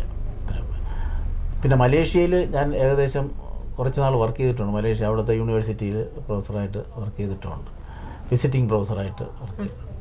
അപ്പോൾ ഈ രാജ്യങ്ങൾ സന്ദർശിക്കുമ്പോൾ അനട്ടിലിരിക്കുമ്പോൾ മെയിനായിട്ട് പോയത് ജർമ്മനിയും USA ആയിരുന്നു. അത് ഞാൻ നേരത്തെ പറഞ്ഞതുപോലെ അവിടെ എന്നെ കൊണ്ടുപോയത് ഈ സോളാർ പദ്ധതികൾ അപ്പോൾ അന്ന് ഇങ്ങനെ നടന്നു വരുന്നതേ ഉള്ളൂ. അപ്പോൾ ഇതിൽ ബന്ധപ്പെട്ടിട്ടുള്ള ഉദ്യോഗസ്ഥന്മാർ അല്ലെങ്കിൽ സ്ഥാപന മേധാവികൾ ഇത് മനസ്സിലാക്കണം. കാരണം എങ്ങനെയാണ് ഇത് മാനുഫാക്ചർ ചെയ്യുന്നത്, ഇതിൻ്റെ ടെസ്റ്റിംഗ് എങ്ങനെയാണ്, ഇതിൻ്റെ ലൈഫ്, ഇത് കാര്യങ്ങളൊക്കെ മനസ്സിലാക്കും. അങ്ങനെ ജർമ്മനിയിലാണ് ഇതിൻ്റെ ഒരു നല്ല ലാബൊക്കെ ഉള്ളതാണ്. അങ്ങനെ ജർമ്മനി USA ചേർന്നുള്ളൊരു പ്രോഗ്രാം ഉണ്ടായിരുന്നു. അന്ന് ശരിക്കും ഇന്ത്യയിൽ നിന്ന് വളരെ 4-5-6 ഡയറക്ടർമാരെ വിളിക്കപ്പെട്ടിട്ടുള്ളൂ. 5-6 തമിഴ്നാട്ടിലെ ഒരു കുട്ടി ഉണ്ടായിരുന്നു. അങ്ങനെ എനിക്ക് കേരളത്തിൽ നിന്ന് എനിക്കും അതിനുള്ള ഭാഗ്യം കിട്ടി. അപ്പോൾ ജർമ്മനിയിൽ പോയി അവിടെ ക്ലാസ്സുകളൊക്കെ അറ്റൻഡ് ചെയ്തു. അതുപോലെ അവിടുത്തെ ടെസ്റ്റിംഗ് ലാബിലൊക്കെ ടെസ്റ്റ് എങ്ങനെയൊക്കെയാണ് ലൈറ്റ്നിങ് ഉണ്ടാകുമ്പോൾ എന്തുകൊണ്ടാണ് ഇതിനെ ടെസ്റ്റ് ചെയ്യുന്നത് എങ്ങനെയാണ്, അങ്ങനെ വിവിധ ടെസ്റ്റിങ്ങുകളെ കുറിച്ചൊക്കെ പഠിക്കാനും അവിടെയൊക്കെ ഒന്ന് വിസിറ്റ് ചെയ്യാനുള്ള അവസരം കിട്ടി. അതുപോലെ USA അതാണ് ഏറ്റവും വലിയ നമ്മുടെ ഇതുമായിട്ട് സോളാറുമായിട്ട് ബന്ധപ്പെട്ട്. മറ്റ് രാജ്യങ്ങളിൽ ഞാൻ പോയിട്ടുള്ള ചൈന, സിംഗപ്പൂർ, മലേഷ്യ തുടങ്ങി അതിൽ ഓസ്ട്രിയ, ഈ രാജ്യങ്ങളെല്ലാം പോയാണ്ട് 10-20ഓളം രാജ്യങ്ങൾ സന്ദർശിച്ചിട്ടുണ്ട്. അവിടെ എല്ലാം മറ്റതെല്ലാം ടെക്നിക്കൽ പ്രസൻറ്റേഷൻ, നമ്മുടെ ഇതുമായിട്ട് എൻജിനീയറിംഗുമായിട്ട് ബന്ധപ്പെട്ടുള്ള പ്രസൻറ്റേഷൻസിനാണ് അന്നത്തെ ഡെവലപ്മെൻറ്റ്. ഓരോ ഇതിനകത്ത് കൂടുതലും ഈ സേഫ്റ്റിയുമായിട്ട് ബന്ധപ്പെട്ടു, അതുപോലെ റിന്യൂവബിൾ എനർജി, നമ്മുടെ ഈ സോളാർ പദ്ധതികളെക്കുറിച്ചുള്ള കാര്യങ്ങൾ ഒത്തിരി രാജ്യങ്ങൾ സന്ദർശിക്കാനുള്ള അവസരം ഭാഗ്യം കിട്ടിയിട്ടുണ്ട്. ഇപ്പോൾ OSH ആയിട്ട് ബന്ധപ്പെട്ട് പറയുമ്പോൾ നമുക്കിപ്പോൾ IT തുടങ്ങിയുള്ള ഒരു കരിക്കുലത്തിലേക്ക് അത് ഒരു പരിധി വരെ ഇൻക്ലൂഡഡ് ആണ്. അത് കുറച്ചും കൂടെ ഡെപ്തിൽ നമ്മുടെ കരിക്കുലത്തിൽ ഇൻക്ലൂഡ് ചെയ്യണം എന്നൊരു, സാർ ഇപ്പോൾ ഒരു പ്രിൻസിപ്പളായിട്ടും കൂടി ഇരിക്കുന്ന ഒരാളാണ്. അപ്പോൾ സാറിന് അതിനുള്ളൊരു ടേക്ക് എങ്ങനെയാണ്? തീർച്ചയായിട്ടും. എന്തായാലും നമ്മുടെ ഞാൻ ഈ പറയുമ്പോൾ സേഫ്റ്റിയെക്കുറിച്ച് നമ്മുടെ കേരള സ്റ്റേറ്റ് ഇലക്ട്രിസിറ്റി ബോർഡിൽ ശരിക്കും പറഞ്ഞാൽ സേഫ്റ്റിയുടെ ഒരു ഓഫീസർ പോലും ഇല്ലായിരുന്നൊരു കാലഘട്ടമുണ്ട്. ആരും ഇല്ലായിരുന്നതാണ്. കാരണം അത് മറ്റുള്ള എല്ലാ രാജ്യങ്ങളും നമ്മളിപ്പോൾ ഈ സേഫ്റ്റിക്കാണ് ഏറ്റവും വലിയ ഇമ്പോർട്ടൻസ് കൊടുക്കുന്നത്. അത് കരിക്കുലത്തിൽ വളരെ ആവശ്യം കൊടുക്കേണ്ട സാധനമാണ്. കാരണം സേഫ്റ്റി നമ്മുടെ കുട്ടികൾ, നമ്മുടെ വിദ്യാർത്ഥികൾ, നിങ്ങൾ ശ്രദ്ധിച്ചാൽ മനസ്സിലാക്കും, ലാബിലൊക്കെ പോയി കഴിഞ്ഞാൽ അവർ വളരെ അലസമായിട്ടാണ് ലാബിൽ കയറുന്നത്, അല്ലേ? നമ്മളിപ്പോൾ വെളിയിൽ രാജ്യം ഒരു കുട്ടി പോയാൽ ഒരു കമ്പനിയിലേക്ക് പോയി കഴിഞ്ഞാൽ ഉടനെ തന്നെ നമ്മൾ അതിനുള്ള ഹെൽമെറ്റ്, ഗോഗിൾസ് എല്ലാം വെച്ചുകൊണ്ട് മാത്രമേ നമ്മൾ അതിനകത്ത് കയറത്തുള്ളൂ. അപ്പോൾ ലാബ് എന്ന് പറയുന്ന ലാബിൽ പോകുമ്പോൾ തന്നെ നമ്മൾ എന്തുകൊണ്ടാണ് നമ്മൾ പാൻറ്റ് ഇടണം, അതുപോലെ ടൈറ്റ് ഡ്രസ്സായിരിക്കണം, പിന്നെ പെൺകുട്ടികൾ മാലയോ അങ്ങനെയുള്ള സാധനങ്ങളൊന്നും ഇടാൻ പാടില്ല എന്ന് പറഞ്ഞാൽ ഇതൊക്കെ അപകടം ഉണ്ടാക്കുന്ന സാധനങ്ങൾ. ഇപ്പോൾ ഞാൻ ഇലക്ട്രിക്കൽ മെക്കാനിക്കൽ ഡിപ്പാർട്ട്മെൻറ്റ് ഞങ്ങളുടെ TKവിലുണ്ടായിരുന്ന ഒരു കുട്ടി, അത് പിന്നെ സിവിൽ എഞ്ചിനീയറിങ്ങിലെ കുട്ടിയാണ്, ഇപ്പോഴും എനിക്ക് ഓർമ്മയുണ്ട്. ആ കുട്ടിയാണ്, അത് നല്ല നല്ല മുടിയുള്ള. അപ്പോൾ ഈ കുട്ടി ലാബിലേക്ക് പോകുമ്പോൾ ഈ മുടി ശരിക്കും പറഞ്ഞാൽ ഇതെന്ത് ചെയ്യണം, ഒന്നുകിൽ നമ്മൾ ഷർട്ടായിട്ടുണ്ട്, അപ്പോൾ ഷർട്ടിന് അടിയിലേക്ക് എന്തിടണം, ഈ മുടി എടുത്തിടണം, അല്ലെങ്കിൽ അത് നന്നായിട്ട് കെട്ടി വയ്ക്കണം. ആ കുട്ടി അന്നെന്തോ ചെയ്തില്ല എന്ന് എനിക്കറിയില്ല, ഞാനത് കണ്ടില്ല. പക്ഷേ അപകടം ഉണ്ടായി കഴിഞ്ഞപ്പോഴാണ് കുട്ടി. അപ്പോൾ ഇത് വലിയ ഒരു ടർബൈൻ കറങ്ങുകയാണ്, നമ്മൾ പെൽട്ടൺ ടർബൈൻ കറങ്ങുന്നത്. അവിടെ ഈ കുട്ടി പോയി നിന്നിട്ട് ഈ മുടി അതിനകത്തേക്ക് വന്നു, അതിനകത്ത് ചുറ്റിപ്പോയി. മുടി അതിനകത്ത് വീണ് ചുറ്റി അവിടെ നിന്ന് ഇങ്ങനെ ഈ മുടി ഇളകുന്ന ഒരു ഭാഗ്യത്തിന് അതിൻ്റെ മുറുക്കം കൊണ്ടും വേറൊരു സാർ അവിടെ നിന്ന് പെട്ടെന്ന് അതിൽ കയറി പിടിക്കുകയൊക്കെ ചെയ്ത് സ്വിച്ച് ഓഫ് ചെയ്തു, കുട്ടി രക്ഷപ്പെടുകയാണ്. അപ്പോൾ ഇതെന്ന് പറഞ്ഞാൽ വളരെ ഇമ്പോർട്ടൻ്റ് ആയിട്ടുള്ള കാര്യമാണ്. നമ്മളെ കുട്ടികൾ സേഫ്റ്റിയെക്കുറിച്ച് നല്ല ബോധവാന്മാർ, പ്രത്യേകിച്ച് ITI, ഡിപ്ലോമ, എൻജിനീയറിങ് എല്ലായിടത്തും വേണം. ഇപ്പോൾ സേഫ്റ്റിക്ക് പക്ഷേ കരിക്കുലം നിങ്ങൾ പരിശോധിച്ച് നോക്കും. ഒന്നുമില്ല, അത് പോരാ, അത്രയും വെറുതെ ഒരു ഫസ്റ്റ് എയ്ഡിൻ്റെ കാര്യം. ഇപ്പോഴാണ് ഫസ്റ്റ് എയ്ഡ് എല്ലായിടത്തും നടന്ന് പഠിപ്പിക്കുക. ഫസ്റ്റ് എയ്ഡ് ഒരാൾ വീണ് പോയാൽ എന്ത് ചെയ്യണമെന്ന് പറയും. അങ്ങനെയല്ല, നമ്മൾ കുഞ്ഞിലെയുള്ള കുട്ടികൾ മുതൽ തന്നെ ഈ സേഫ്റ്റിയെക്കുറിച്ചുള്ള എല്ലാ ഉപകരണങ്ങളെക്കുറിച്ചുള്ള, ഇപ്പോൾ ഇലക്ട്രിക്കൽ ഉപകരണങ്ങളായിരുന്നാലും മറ്റു ഉപകരണങ്ങളായാലും അതിനെക്കുറിച്ചുള്ളൊരു നല്ലൊരു ബോധവൽക്കരണം കുട്ടികൾക്ക് കൊടുക്കണം. മൂന്നാർ എഞ്ചിനീയറിംഗ് കോളേജ് ഉൾപ്പെടെ ഒരുപാട് കോളേജിൽ സാർ പ്രിൻസിപ്പളായിരുന്നു, ഇപ്പോഴും ആണ്. അപ്പോൾ ആ കോളേജ് ലൈഫിൽ ഇപ്പം നേരത്തെ ഉണ്ടായിരുന്ന ആ ഒരു കോളേജ് ലൈഫും അല്ലെങ്കിൽ ഇപ്പോഴത്തെ ഒരു മാറ്റം, അധ്യാപകരും കുട്ടികളും തമ്മിലുള്ള ആ ഒരു ബന്ധം, അതിനെയൊക്കെ സാർ എങ്ങനെയാണ് നോക്കിക്കാണുന്നത്? വല്ലാത്തൊരു മാറ്റമാണ് പഴയ കാലഘട്ടവും. കാരണം ഞാൻ TK എഞ്ചിനീയറിംഗ് കോളേജിൽ ഞാൻ ഉണ്ടായിരിക്കുന്ന ആ കാലഘട്ടം മുതൽ ഇപ്പോഴും എല്ലാ വർഷവും ഈ ഓരോ ബാച്ചിലെയും കുട്ടികൾ അവരുടെ 20 വർഷം 30 വർഷം ആചരിച്ചുകൊണ്ട് അവരെല്ലാവരും കൂടി ഒത്തുചേർന്ന് ഞങ്ങൾ അധ്യാപകരെ വിളിച്ച് പിന്നെ ഗുരുവന്ദനം ഒക്കെ നടത്തി ഞങ്ങളെയൊക്കെ സ്നേഹിച്ച് വിടുന്നത് കണ്ടു കഴിഞ്ഞാൽ ഇന്നത്തെ തലമുറയിലെ കുട്ടികൾ അങ്ങനെ ഒരു ബന്ധം വരുന്നില്ല. അതാണ് പഴയ കുട്ടികൾക്ക് എല്ലാ അധ്യാപകരോട് ഒരു വല്ലാത്ത സ്നേഹമാണ്. അത് ഞാൻ എഞ്ചിനീയറിംഗ് ഏറ്റവും കൂടുതൽ അനുഭവിച്ചുകൊണ്ടിരിക്കുന്ന ഒരാളാണ്. അപ്പോൾ നമ്മളൊരു സർക്കാർ ഡിപ്പാർട്ട്മെൻറ്റിൽ ചെന്ന് കഴിഞ്ഞാൽ നമ്മൾ ഇന്ന ആളാണ് എന്ന് പറഞ്ഞു കഴിഞ്ഞാൽ ഉടനെ നമുക്ക് ഏതെങ്കിലും ആനുകൂല്യം കിട്ടുന്നത് അതല്ല, ആനുകൂല്യമല്ല പറയാം, നമുക്ക് കിട്ടുന്ന അവിടെ ഒരു സ്വീകാര്യത. നമുക്കവിടെ ആനുകൂല്യമല്ല, അവിടെ നമ്മൾ ചെല്ലുമ്പോൾ നമ്മൾ ചെന്നാൽ അല്ലെങ്കിൽ ഇപ്പോൾ ഞാനിരിക്കുന്ന കോളേജിൽ അവിടുത്തെ എന്തെങ്കിലും ഒരു കാര്യമായിട്ട് നമ്മൾ പിന്നെ അവിടെ യൂണിവേഴ്സിറ്റിയിലായിരുന്നാലും ഡയറക്ടർ ഓഫ് ടെക്നിക്കൽ എഡ്യൂക്കേഷനിലായാലും ഡയറക്ടറേറ്റിലൊക്കെ ചെന്ന് കഴിഞ്ഞാൽ നമ്മുടെ പഴയ വിദ്യാർത്ഥികൾ അവിടെ കാണും. അപ്പോൾ അവർ ചെല്ലുമ്പോൾ സാറ് വന്നിട്ടുണ്ടെങ്കിൽ അത് ശരിയായിട്ടുള്ള കാര്യമായിരിക്കും എന്നവർക്കറിയാം. എന്തുകൊണ്ടാണെന്നറിയാം, അവരുടെ കാലം അവർക്കറിയാം നമ്മുടെ അധ്യാപകർ നമ്മളോട് എങ്ങനെയായിരുന്നു എന്ന്. ആ ഒരു രീതിയിലാണ് അവരുടെ പ്രവർത്തനങ്ങൾ. അതിൻ്റെ ഏറ്റവും കൂടുതൽ സ്നേഹം അനുഭവിക്കുന്ന ഒരു തലമുറയാണ് അന്നത്തെ തലമുറ. അപ്പോൾ ഞങ്ങളുടെ അന്നത്തെ പ്രിൻസിപ്പൽ ഉണ്ടായിരുന്നു പ്രൊഫസർ P.O. ജലീൽ. അദ്ദേഹം ഇപ്പോൾ 90 വയസ്സായി. അപ്പോൾ സാറിപ്പോഴും അവിടെ വരുമ്പോൾ എല്ലാ കുട്ടികളുമൊക്കെ വയസ്സ് നരച്ച ആൾക്കാരൊക്കെയാണ്. അപ്പോഴും സാറേ നിങ്ങളെല്ലാം ഇപ്പോഴും എൻ്റെ കുട്ടികളാണ്. കാരണം അവരങ്ങനെ തന്നെയാണല്ലോ. ഇപ്പോൾ അതിൽ ആ പ്രിൻസിപ്പലിനെ അവരോട് കാണിക്കുന്ന സ്നേഹം എന്ന് പറഞ്ഞാൽ അത് ഒരിക്കലും ആ ഒരു സ്നേഹം ഒരിക്കലും നമുക്ക് ഇനിയുള്ള തലമുറയിലെ അതെന്താണ് എന്ന് പറഞ്ഞാൽ അതിന് പല കാരണങ്ങളുണ്ട്. നമ്മുടെ ഇപ്പോൾ കാലഘട്ടത്തിനനുസരിച്ചുള്ള മാറ്റം. അപ്പോൾ ഇപ്പോഴത്തെ കുട്ടികളെ നമ്മൾ സ്നേഹത്തിലൂടെ കൊണ്ടുപോകാം. മറ്റേ നമ്മൾ ശാസിക്കാം. അന്ന് നമ്മൾ എഞ്ചിനീയറിംഗ് പഠിക്കുന്ന കുട്ടികൾ നമ്മൾ വഴക്ക് കുറേ വെളിയിലാക്കും, സസ്പെൻഡ് അല്ലാതെ വളരെ മര്യാദക്കാരായിട്ട് അവരെല്ലാം ഇന്ന് വലിയ പൊസിഷനിൽ ഇരിക്കുന്ന ആൾക്കാരാണ്. അതുകൊണ്ട് ആലോചിക്കുക, എല്ലാവരും വലിയ നേർനിരയിലൊക്കെ നിൽക്കുന്ന ആൾക്കാരാണ്. പക്ഷേ അത് ആ കാലഘട്ടത്തിലെ വിദ്യാർത്ഥി, അതുപോലെ നമ്മുടെ സ്കൂളിലെ അധ്യാപകരോട് നമുക്കുള്ള സ്നേഹം ഇപ്പോഴൊക്കെ ഉള്ള കുട്ടികൾ. നമ്മുടെ ഈ അടുത്ത കാലത്ത് ഞാനൊരു പരിപാടിയിൽ പങ്കെടുത്തപ്പോൾ ഒരാൾ പറഞ്ഞാണ്, കുട്ടികളെ തന്നെ ഇപ്പോഴത്തെ കുട്ടികളെ നമ്മൾ എന്താണ് ചെയ്യുന്നത്, നീ അത് പഠിച്ചു കഴിഞ്ഞാൽ നിനക്കൊരു ചോക്ലേറ്റ് തരാം എന്ന് പറഞ്ഞാൽ അവനെ കൈക്കൂലി കൊടുത്ത് നമ്മൾ ഓരോ കാര്യങ്ങളിലേക്ക് കൊണ്ടുവരും. അല്ലേ, ശരിയല്ലേ?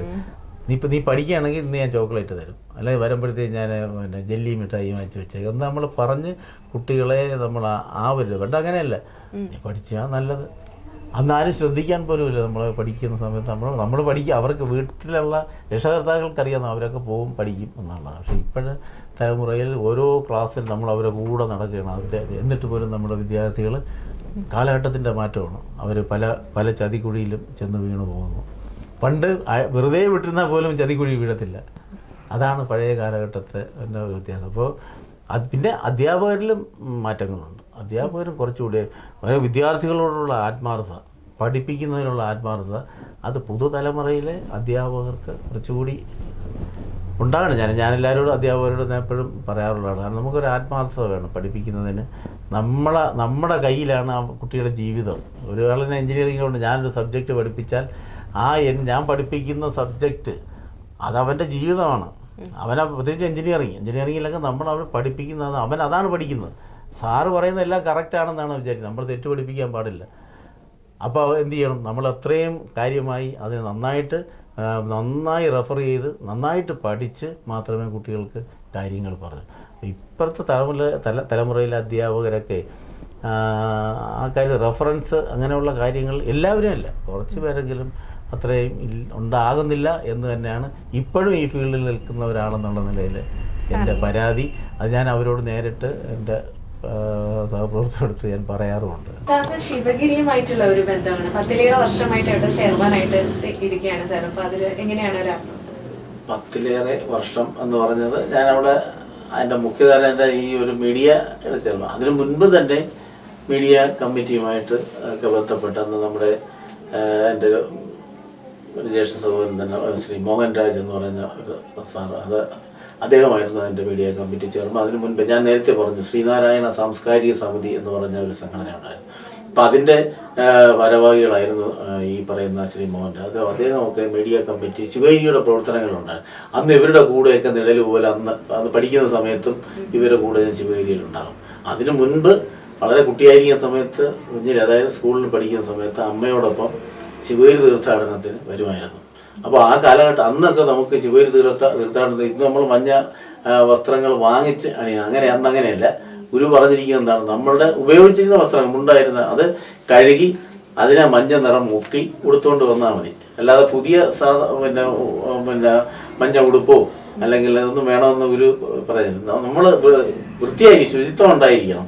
അപ്പോൾ അന്ന് ഞങ്ങളുടെ ചെറിയ ഷർട്ട് നമ്മൾ അമ്മയെല്ലാം നേരിയതൊക്കെ അന്ന് മഞ്ഞ മുക്കി അതെടുത്ത് ആണ് ശിവഗിരിയിൽ തീർത്ഥാടനത്തിന് വരുന്നത്. അന്ന് കുട്ടിയിലെ വന്ന ആ ഓർമ്മ അതിൻ്റെ തുടർച്ച അത് പിന്നെ ജീവിതകാലം മുഴുവൻ അതിൻ്റെ കൂടെ. കാരണം ഈ തീർത്ഥാടനം കാണുകയും അന്നത്തെ നമ്മുടെ MP മുത്തയിടം എന്ന് പറഞ്ഞ നമ്മുടെ സമാധി മന്ദിരം ഉണ്ടായി, അദ്ദേഹത്തിനെയൊക്കെ ഞാൻ അന്ന് ഇതുപോലെ ശിവഗിരി തീർത്ഥാടനത്തിന് വന്ന് കണ്ടിട്ടുണ്ട്. ശങ്കർ സാറ് ഇവരെല്ലാവരും വലിയ പ്രഗത്ഭന്മാരെല്ലാം അന്ന് ശിവഗിരി തീർത്ഥാടനത്തിൻ്റെ പിന്നെ ഈ സമ്മേളനങ്ങൾ കേൾക്കുക എന്ന് പറയുന്നത് ഏറ്റവും വലിയൊരു ഭാഗ്യമാണ്. കാരണം നമുക്ക് വലിയ അറിവുകൾ കിട്ടുന്ന ഒരു. അപ്പോൾ അവിടെ നിന്ന് തുടങ്ങി പിന്നെ ഈ ഇദ്ദേഹത്തിൻ്റെ കൂടെ ആയിരുന്നു പിന്നീടുള്ള പ്രവർത്തനം. അദ്ദേഹം മരണപ്പെട്ട് ആ വർഷമാണ്. അത് കഴിഞ്ഞിട്ടുള്ള അന്ന് പ്രകാശാനന്ദ സ്വാമികളാണ് പ്രസിഡൻറ്റ്. സെക്രട്ടറി ആയിട്ടിരിക്കുന്നത് നമ്മുടെ ഇതമ്പരാനന്ദ സ്വാമിയാണ്. അപ്പോൾ അന്ന് ഗുരുപ്രസാദ് സ്വാമി എല്ലാ സന്യാസിമാരും ഉള്ളതാണ്. അന്ന് ഇത് കഴിഞ്ഞപ്പോൾ ഇപ്പം ഞാനന്ന് ജോയിൻറ്റ് കൺവീനറായിട്ടാണ് എൻ്റെ കൂടെ ഇങ്ങനെ ഉണ്ടായിരുന്നത് കൊണ്ട് ആയിരിക്കാം ഞാനന്ന് കാര്യമായ സ്വാമിമാരോട്ടെല്ലാം ഒരു നല്ല ഒരു ബന്ധം. ഞാനന്ന് കോളേജിൽ വർക്ക് ചെയ്തുകൊണ്ടിരിക്കും. എനിക്ക് അവിടെ ഇതിൻ്റെ ഒരു തന്നായി അതോടൊപ്പം അതിൻ്റെ കൂടെ നമുക്ക് നന്നായിട്ട് വർക്ക്. അതുപോലെ ഇവിടെ വർക്കലയിലുള്ള എല്ലാ മീഡിയ പ്രവർത്തകരുമായിട്ട് വളരെ സ്നേഹപൂർണ്ണമായിട്ട് അവരുമായിട്ട് ഇടപഴകാനും അവരുടെ ഒരു നല്ല സമീപനം ഉള്ളതുകൊണ്ട് തന്നെ അന്ന് ഇപ്പോൾ 10-15 വർഷം മുമ്പെന്ന് പറഞ്ഞാൽ ഇപ്പോൾ പറയുന്നത് പോലെ നമ്മൾ കമ്പ്യൂട്ടറിലൊന്നും അല്ല കൊടുക്കുന്നത്. വാർത്തകൾ അടിച്ച് വൈകുന്നേരം ആകുമ്പോൾ പ്രിൻ്റ് ചെയ്ത് അല്ലെങ്കിൽ എഴുതി കൊണ്ടുപോയി ഓരോ ഇപ്പോൾ കേരളാവധി മലയാളം ഓഫീസ് അവിടെ കൊണ്ട് കൊടുക്കുക. അങ്ങനെ ഒരു കാലഘട്ടമായിരുന്നു അന്ന്.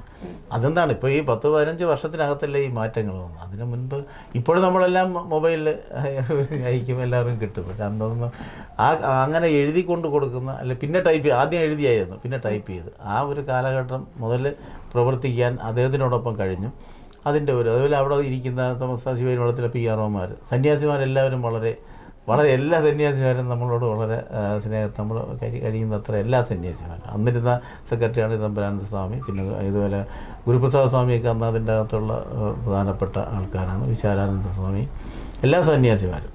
ഇപ്പോഴത്തെ നമ്മുടെ പുതിയ പിന്നെ പ്രസിഡൻ്റായിരുന്ന സെക്രട്ടറി നമ്മുടെ ശുഭാംഗാനന്ദ സ്വാമിയൊക്കെ വളരെ പോസിറ്റീവായിട്ടാണ് ഈ കാര്യങ്ങൾ മാത്രമല്ല പൊതുവേ തന്നെ നമുക്ക് നല്ലൊരു സപ്പോർട്ടാണ്. അപ്പോൾ നമുക്കവിടെ ഈ പ്രവർത്തിക്കുന്നതിന് തന്നെ നല്ലൊരു ഊർജ്ജം അത്ര നല്ല മൊത്തത്തിൽ നല്ല രീതി. കാരണം അവിടുത്തെ നമ്മുടെ തീർത്ഥാടന പന്തലൊക്കെ ഇപ്പോൾ ശരിയായി കഴിഞ്ഞു. മുമ്പൊക്കെ നമ്മുടെ ഗുരുപ്രിയ TV-യിലുള്ള നിങ്ങൾ തന്നെ ഇവിടെ ചോദിക്കാറുണ്ട് എന്താ ശരിയാകാത്ത. പക്ഷേ കഴിഞ്ഞ തീർത്ഥാടനത്തിന് അത് ശരിയായി എന്നുള്ളതൊക്കെ അത് ഇപ്പോഴത്തെ ഭരണസമിതി സെക്രട്ടറിയുടെയൊക്കെ ഒരു നല്ല ഒരു കാഴ്ചപ്പാടാണ്. പ്രത്യേകം അഭിനന്ദിക്കപ്പെടേണ്ടത് തന്നെയാണ്. പിന്നെ അവിടെ ഇപ്പോൾ സോളാർ പദ്ധതികൾ ചെയ്യുന്നുണ്ട്. അതിനെക്കുറിച്ച് പല ആക്ഷേപവും പറയുന്നത്. പക്ഷേ അതൊന്നും മഠത്തിൻ്റെ പ്രശ്നമല്ല. കാരണം അത് കൊണ്ടുവന്ന ഈ സാധനങ്ങൾ കേന്ദ്രത്തിൽ നിന്ന് കൊണ്ടുവന്നു, അത് അവിടെ കൊണ്ടുവന്ന് കുറേ ഇൻസ്റ്റാൾ ചെയ്തു. ശരിക്കും പറഞ്ഞാൽ മഠത്തിന് പോലും ഇതിനെക്കുറിച്ചുള്ള അതിൻ്റെ കൃത്യമായ കാര്യങ്ങളൊന്നും കിട്ടിയിട്ടില്ല. അതിൻ്റെ ഒരു പ്രശ്നമാണ്. ബാക്കി ശിവഗിരി മഠമായിട്ട് എപ്പോഴും മരണം വരെ അങ്ങനെ ഗുരുവിൻ്റെ ഒരു സേവകനായിട്ട് ഇരിക്കണം എന്ന് തന്നെയാണ് ആഗ്രഹം. പുതിയ തലമുറയിലെ കുട്ടികളോട് പ്രത്യേകിച്ച് അങ്ങൊരു എഞ്ചിനീയറിംഗ് കോളേജിൻ്റെ പ്രിൻസിപ്പളായിട്ട് ഇരിക്കുന്നതുകൊണ്ട് എന്നെ ചോദിക്കുകയാണ്. ഇപ്പം BTECൽ നമുക്ക് ബാക്ക്ലോഗ്സ് വരുന്നു, ക്ലിയർ ചെയ്യാൻ പാടുണ്ടാവുന്നു, അങ്ങനെ കുറേ കാര്യങ്ങൾ നമ്മൾ BTECായിട്ട് റിലേറ്റ് ചെയ്ത് കേൾക്കാറുണ്ട്. അപ്പം കുട്ടികൾ സ്വന്തം ഇഷ്ടപ്രകാരം അവർക്ക് പോകേണ്ട ഒരു വഴി തിരഞ്ഞെടുക്കുന്നതാണോ അതോ പാരൻസിൻ്റെ ഒരു ഇൻവോൾവ്മെൻറ്റ് കൂടി വരുന്നത്? എങ്ങനെയാണ് സാർ അതിനെ നോക്കി കാണുന്നത്? പുതിയ തലമുറയിൽ ഞാൻ നേരത്തെ സൂചിപ്പിച്ച പോലെ ഞങ്ങൾ പഴയ തലമുറയിൽ ഇപ്പോൾ ഒരാൾ പ്രീ-ഡിഗ്രി പാസ്സായി. അന്ന് എഞ്ചിനീയറിങ്ങിന് കാരണം ഞങ്ങളുടെ വീട്ടുകാർക്കൊന്നും അത്രയും വലിയ ഇതിനെക്കുറിച്ചുള്ള കാഴ്ചപ്പാടൊന്നുമില്ല. അവർ പല കാര്യങ്ങളൊക്കെ ചെയ്യുന്നു, നമുക്ക് വേണ്ട കാര്യങ്ങൾ ചെയ്യുന്നു. നമ്മളോരോന്ന് തേടി പിടിക്കുകയാണ്. എഞ്ചിനീയറിങ്ങിന് പോകണം, അല്ലെ MBBS. നേരത്തെ തന്നെ എനിക്കൊരു തീരുമാനം MBBS. അപ്പോൾ അതിന് വേണ്ടിയുള്ള രീതിയിൽ ഞാൻ നേരത്തെ തന്നെ സെക്കൻഡ് ഗ്രൂപ്പ്, അന്ന് പ്രീ-ഡിഗ്രി സെക്കൻഡ് ഗ്രൂപ്പ് എന്നാണ് പറയുന്നത്. സെക്കൻഡ് ഗ്രൂപ്പ് എടുക്കും. എഞ്ചിനീയറിംഗ് ആണെങ്കിൽ ഫസ്റ്റ് ഗ്രൂപ്പ് മാത്തമാറ്റിക്സ് എടുക്കും. അങ്ങനെ പഠിക്കുന്ന ഒരു കാലഘട്ടമായിരുന്നു. അപ്പോൾ അത് രക്ഷകർത്താക്കളുടെ ഒരു കമ്പൽഷനൊന്നുമില്ല. നമ്മുടെ അഭിരുചി നമ്മൾ വേണം. അപ്പോൾ നമുക്ക് പഠിക്കാൻ അത്ര വലിയ അന്നത്തെ ഇതുപോലെയൊന്നുള്ള വാല്യുവേഷനൊക്കെ അറിയാമല്ലോ. അന്ന് ഒരു SSLCക്കൊക്കെ ജയിക്കുന്ന 22%, 23%, 30%ആണ് എനിക്ക് ജയിക്കുന്നത്. ഞാൻ പഠിക്കുന്ന സമയത്ത് എൻ്റെ സ്കൂളിൽ SSLCക്ക് ആ 10-600 കുട്ടികളുടെ 2 പേർക്കാണ് ഫസ്റ്റ് ക്ലാസ് കിട്ടിയത്. ഞാനും റാങ്കിന് പഠിച്ചു, എനിക്ക് ഫസ്റ്റ് ക്ലാസ് കിട്ടിയില്ല. എനിക്ക് 357 മാർക്കാണ്, 360 മാർക്ക് വേണം. 3 മാർക്ക് കിട്ടത്തില്ല, അത് കൃത്യമായ ആ മാർക്ക് കിട്ടും. അങ്ങനെയാണ്, അതാണ് ആ കാലഘട്ടത്തിൽ പഠനം. പക്ഷേ അതിന് വലിയ വിലയുണ്ട്. 357 എന്ന് പറഞ്ഞാൽ നല്ല മാർക്കാണ്. പക്ഷേ ഇന്ന് നമ്മൾ ഫുൾ A+ ഇതെല്ലാം കിട്ടുന്നുണ്ട്. പക്ഷേ നമ്മുടെ വിദ്യാർത്ഥികളുടെ നിലവാരം, അന്ന് ഓഫീസ് സൂപ്രണ്ടുമാരാകുന്നത് എന്താണ്, SSLC പാസ്സായാലാണ് ഇവിടെ ഏറ്റവും ഇവിടെ എല്ലാം മിക്കവാറും ഓഫീസുകളിലൊക്കെ സൂപ്രണ്ടുമാരായിട്ട് റിട്ടയർ ചെയ്യുന്നത്. SSLC ഉള്ളൂ. SSLC പുള്ളിയെ പരീക്ഷ എഴുതുന്നു, അതിൻ്റെ ടെസ്റ്റ് എഴുതുന്നു, പാസ്സായി കിട്ടുന്നു. അവിടെ എഴുതുന്ന ഡിപ്പാർട്ട്മെൻറ്റ് ടെസ്റ്റുകളൊക്കെ എഴുതി അദ്ദേഹം വലിയ പൊസിഷനിലെത്തുന്നത്. കാരണം അന്ന് എഴുതുന്ന ഒരു ഇംഗ്ലീഷ്, ആ 10ാം സ്റ്റാൻഡേർഡ് പഠിക്കുന്ന ഒരാൾ എഴുതുന്ന ഇംഗ്ലീഷ് ഒരു ലെറ്ററോ അല്ലെങ്കിൽ ഒരു നോട്ടോ പോലെ എഴുതാനായിട്ട് ഇന്ന് ഈവൻ BA പാസ്സായ ഒരാളിന് പോലും കഴിയുന്നില്ല എന്നുള്ളതാണ് എൻ്റെ ഒരു അനുഭവം. അതുപോലെ കുട്ടികളെ സംബന്ധിച്ച് അവർ സ്കൂളുകളിൽ പഠിക്കുന്നു എന്ന് പറഞ്ഞു കഴിഞ്ഞാൽ, ഇപ്പോൾ നമുക്ക് ഈ ഓൾ പ്രൊമോഷൻ, ഇപ്പോൾ അതിനെക്കുറിച്ചൊക്കെ ചർച്ചകൾ നടന്നിട്ടുണ്ട്. ഈ ഓൾ പ്രൊമോഷൻ എന്നുള്ളൊരു ഇതിൽ വരുമ്പോൾ നമ്മളെല്ലാവരും പാസ്സാവും, ഇത് പഠിച്ചില്ലെങ്കിലും പാസ്സാവും എന്നുള്ളത്. മറ്റേതങ്ങനെയല്ല, നമ്മൾ പഠിച്ചെങ്കിൽ മാത്രമേ പാസ്സാകത്തുള്ളൂ. പിന്നെ അത് 1ാം സ്റ്റാൻഡേർഡായാലും 2ാം സ്റ്റാൻഡേർഡായാലും എല്ലാം അങ്ങനെ പാസ്സാവുള്ളൂ എന്നുള്ള. കാരണം ഞങ്ങളന്ന് പഠിച്ച് 2ാം സ്റ്റാൻഡേർഡിൽ റിസൾട്ട് അറിയുന്നു എന്ന് പറയുമ്പോൾ വീട്ടിൽ പറയും, അവിടെ പോയി നോക്കി വരും, സ്കൂളിൽ അവിടെ എഴുതി ഒട്ടിച്ചിരിക്കും. എന്താണ്, അവിടെ പേസ്റ്റ് ചെയ്തിരിക്കും. അവിടെ ചെല്ലുമ്പോൾ അടിയിൽ ചുവപ്പ് വരെ ഉണ്ടെങ്കിൽ ആ കുട്ടികളെല്ലാം തോറ്റു. ആ ഒരു കാലഘട്ടം. അപ്പോൾ അതിൻ്റേതായ ക്വാളിറ്റി എഡ്യൂക്കേഷൻ, നമ്മളിപ്പോൾ വിദ്യാഭ്യാസത്തിൽ എത്രത്തോളം നമുക്ക് മാറ്റങ്ങൾ അല്ലെങ്കിൽ എല്ലാം നമ്മൾ ഉയരങ്ങളിൽ പഠിക്കാനും നമുക്ക് അതിനുള്ള കാര്യങ്ങളൊക്കെ ഉണ്ടെങ്കിൽ പോലും കുട്ടികളുടെ അവരാ ക്വാളിറ്റി, വിദ്യാഭ്യാസത്തിൻ്റെ ക്വാളിറ്റി പഴയതുപോലെ അത്രയും ക്വാളിറ്റിയിലേക്ക് വരും. എന്നാൽ ഒത്തിരി കാര്യങ്ങളിലേക്ക് അത് മാറ്റമുണ്ട്, മറ്റ് പല മേഖലകളിലേക്ക് അത് പോകും. പക്ഷേ വിദ്യാഭ്യാസത്തിൻ്റെ ഒരു ക്വാളിറ്റി എന്ന് പറഞ്ഞാൽ, അവന് SSLC പാസ്സായി കഴിഞ്ഞാൽ ആ കുട്ടിക്ക് ഇന്ന കാര്യങ്ങളൊക്കെ ചെയ്യാനുള്ള കഴിവുണ്ടാകും എന്നൊരിക്കലുമില്ല. +2 പാസ്സായ കുട്ടി എഞ്ചിനീയറിങ്ങിന് വന്ന് അവൻ്റെ ആപ്ലിക്കേഷൻ എഴുതുമ്പോൾ പ്രിൻസിപ്പാളെന്ന് എഴുതുന്നതിന് പ്രിൻസിപ്പിൾ എന്നെഴുതിക്കൊണ്ട് വരുന്ന കുട്ടികളുണ്ട്. അപ്പോൾ അവിടെ നമ്മൾ വളരെ ഖേദകരമായ കാര്യമാണ്. അന്ന് മറ്റു കാലഘട്ടത്തിൽ അങ്ങനെയല്ല. നമ്മൾ അന്ന് ഒരു ഇംഗ്ലീഷ് ലെറ്റർ എഴുതാം, നമ്മൾ പരീക്ഷയ്ക്ക് വേണ്ടി പഠിപ്പിക്കുന്ന ഇംഗ്ലീഷ് ലെറ്റർ എഴുതാൻ പറയും, കോംപ്രി, അങ്ങനെ കുറേ കാര്യങ്ങളാണ് പഠിപ്പിക്കുന്നത്. പക്ഷേ അതിലൂടെ തന്നെ നമ്മൾ ഒത്തിരി കാര്യങ്ങൾ പഠിക്കുന്നുണ്ട്. പക്ഷേ ഇന്ന് അതിലുള്ള ഒരു നൈപുണ്യം കുട്ടികൾക്ക് കുറവാണെന്നാണ് എൻ്റെ പേഴ്സണലായിട്ടുള്ള ഒരു അഭിപ്രായം. അത് ഇപ്പോൾ നമ്മുടെ സർക്കാർ സ്കൂളുകളോ അല്ലെങ്കിൽ എയ്ഡഡ് സ്കൂളോ അങ്ങനെയൊന്നും ഞാൻ പ്രത്യേകിച്ച് പറയുന്നില്ല. എല്ലായിടത്തും നമുക്ക് അതിൻ്റേതായ ഒരു നിലവാര തകർച്ച മൊത്തത്തിലുണ്ട്. പക്ഷേ ഈ കുട്ടികളെ നമ്മൾ ജനിക്കുമ്പോൾ തന്നെ കുട്ടികൾ എന്താക്കണം, എൻജിനീയർ ആക്കണം, ഡോക്ടർ ആക്കണം എന്നുള്ളതാണ് നമ്മുടെ മനസ്സിലുള്ള ഒരു ധാരണ. ഇപ്പോൾ ഞാൻ എൻജിനീയറാണ്, എൻ്റെ മോനെ എൻജിനീയർ ആക്കണം എന്നുള്ളതാണ്. ഒരുപക്ഷെ അതിനകത്ത് ഇപ്പോൾ എൻ്റെ മകൻ തന്നെ അവൻ മെക്കാനിക്കൽ എൻജിനീയറിംഗ് ആണ് എടുത്തത്. അപ്പോൾ അവന് ആക്ച്വലി അവൻ്റെ ആഗ്രഹം എന്ന് വെച്ചാൽ ഫിസിക്സ് എടുത്തിട്ട് ഫിസിക്സിൽ എടുത്ത് പോകണമെന്നാണ്. അപ്പോൾ ഞാൻ പിന്നെ അതിനെ കുറച്ച് ശരിക്കും പറഞ്ഞാൽ ഞാൻ പറഞ്ഞാൽ അങ്ങനെ പോയാൽ പറ്റില്ല. ഒരു ഫിസിക്സൊക്കെ എടുത്തു കഴിഞ്ഞാൽ പിന്നെ ഡിഗ്രി, അത് കഴിഞ്ഞ് MSc, പിന്നെ നമുക്കതിനൊരു ലിമിറ്റേഷൻ ഉണ്ട്. ഇപ്പോൾ എഞ്ചിനീയറിംഗ് ക്ലാസ് എന്തായാലും നമുക്കൊരു ജോലി എന്നുള്ളതൊരു ഇതുണ്ടാകും. അതിന് അവൻ മെക്കാനിക്കൽ എഞ്ചിനീയറിംഗ് ആണ് എടുത്ത് TKM തന്നെയാണ് പഠിച്ച്, ഇപ്പോൾ PhD ഒക്കെ എടുത്ത് CSIR ജോലിയൊക്കെ ഉണ്ട്.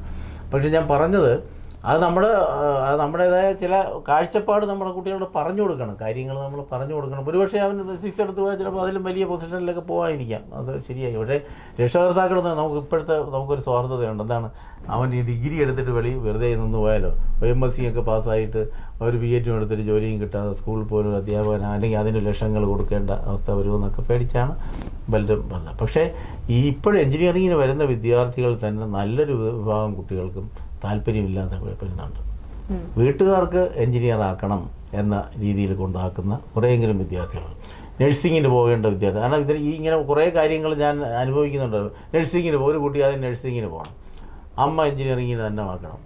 ആ കുട്ടി ഇപ്പോൾ ഒരു സെമസ്റ്റർ കഴിഞ്ഞപ്പോഴത്തേക്കും അത് വന്ന് നിൽക്കുകയാണ്. അതിന് നഴ്സിംഗ് അത് പിന്നെ ബാംഗ്ലൂർ അവിടെ അതിനുള്ള ഇതുണ്ട്, കിട്ടും എന്ന് പറഞ്ഞ് തന്നെ റിലീവ് ചെയ്യണമെന്ന് പറഞ്ഞ് കൊണ്ട് വന്ന് നിൽക്കുകയാണ്. അപ്പോൾ അത് കുട്ടികളുടെ, അപ്പോൾ ഞാൻ അമ്മയോട് ചോദിച്ചു, അതാണ് താല്പര്യമെങ്കിൽ അവനെ നഴ്സിങ്ങിന് അന്നേ വിടാമല്ലോ, ആൺകുട്ടിയാണ് നഴ്സിങ്ങിന് വിടാം, നഴ്സിംഗൊക്കെ വളരെ നല്ല കാര്യമല്ലേ, അപ്പോൾ അത് ചെയ്യണം, അങ്ങനെ അതുപോലെ MBBS വെച്ച് 1, 2, 3 ചാൻസൊക്കെ പോയിട്ട്, പ്രത്യേകിച്ച് പെൺകുട്ടികൾ ഒരു ചാൻസോ 2 ചാൻസോ കഴിഞ്ഞിട്ട് പിന്നെ ഇതുപോലെ എഞ്ചിനീയറിംഗ് അഡ്മിഷൻ വരുമ്പോൾ ഞാൻ ആദ്യം വരുന്ന കുട്ടിയോട് തന്നെ പറയും, മോളെ ശ്രദ്ധിക്കേണ്ട ഒരു കാര്യം എന്ന് പറഞ്ഞാൽ ഈ 2 പ്രാവശ്യം നമുക്ക് കിട്ടിയില്ല എന്ന ഒരു നിരാശ മനസ്സിൽ വെച്ചുകൊണ്ട് ഒരിക്കലും ഇനി എൻജിനീയറിങ്ങിലേക്കോ അല്ലെങ്കിൽ വേറെ ഒന്നിനേക്കോ പോകണം. കാരണം നമ്മളത് ശ്രമിച്ചു, കിട്ടിയില്ല.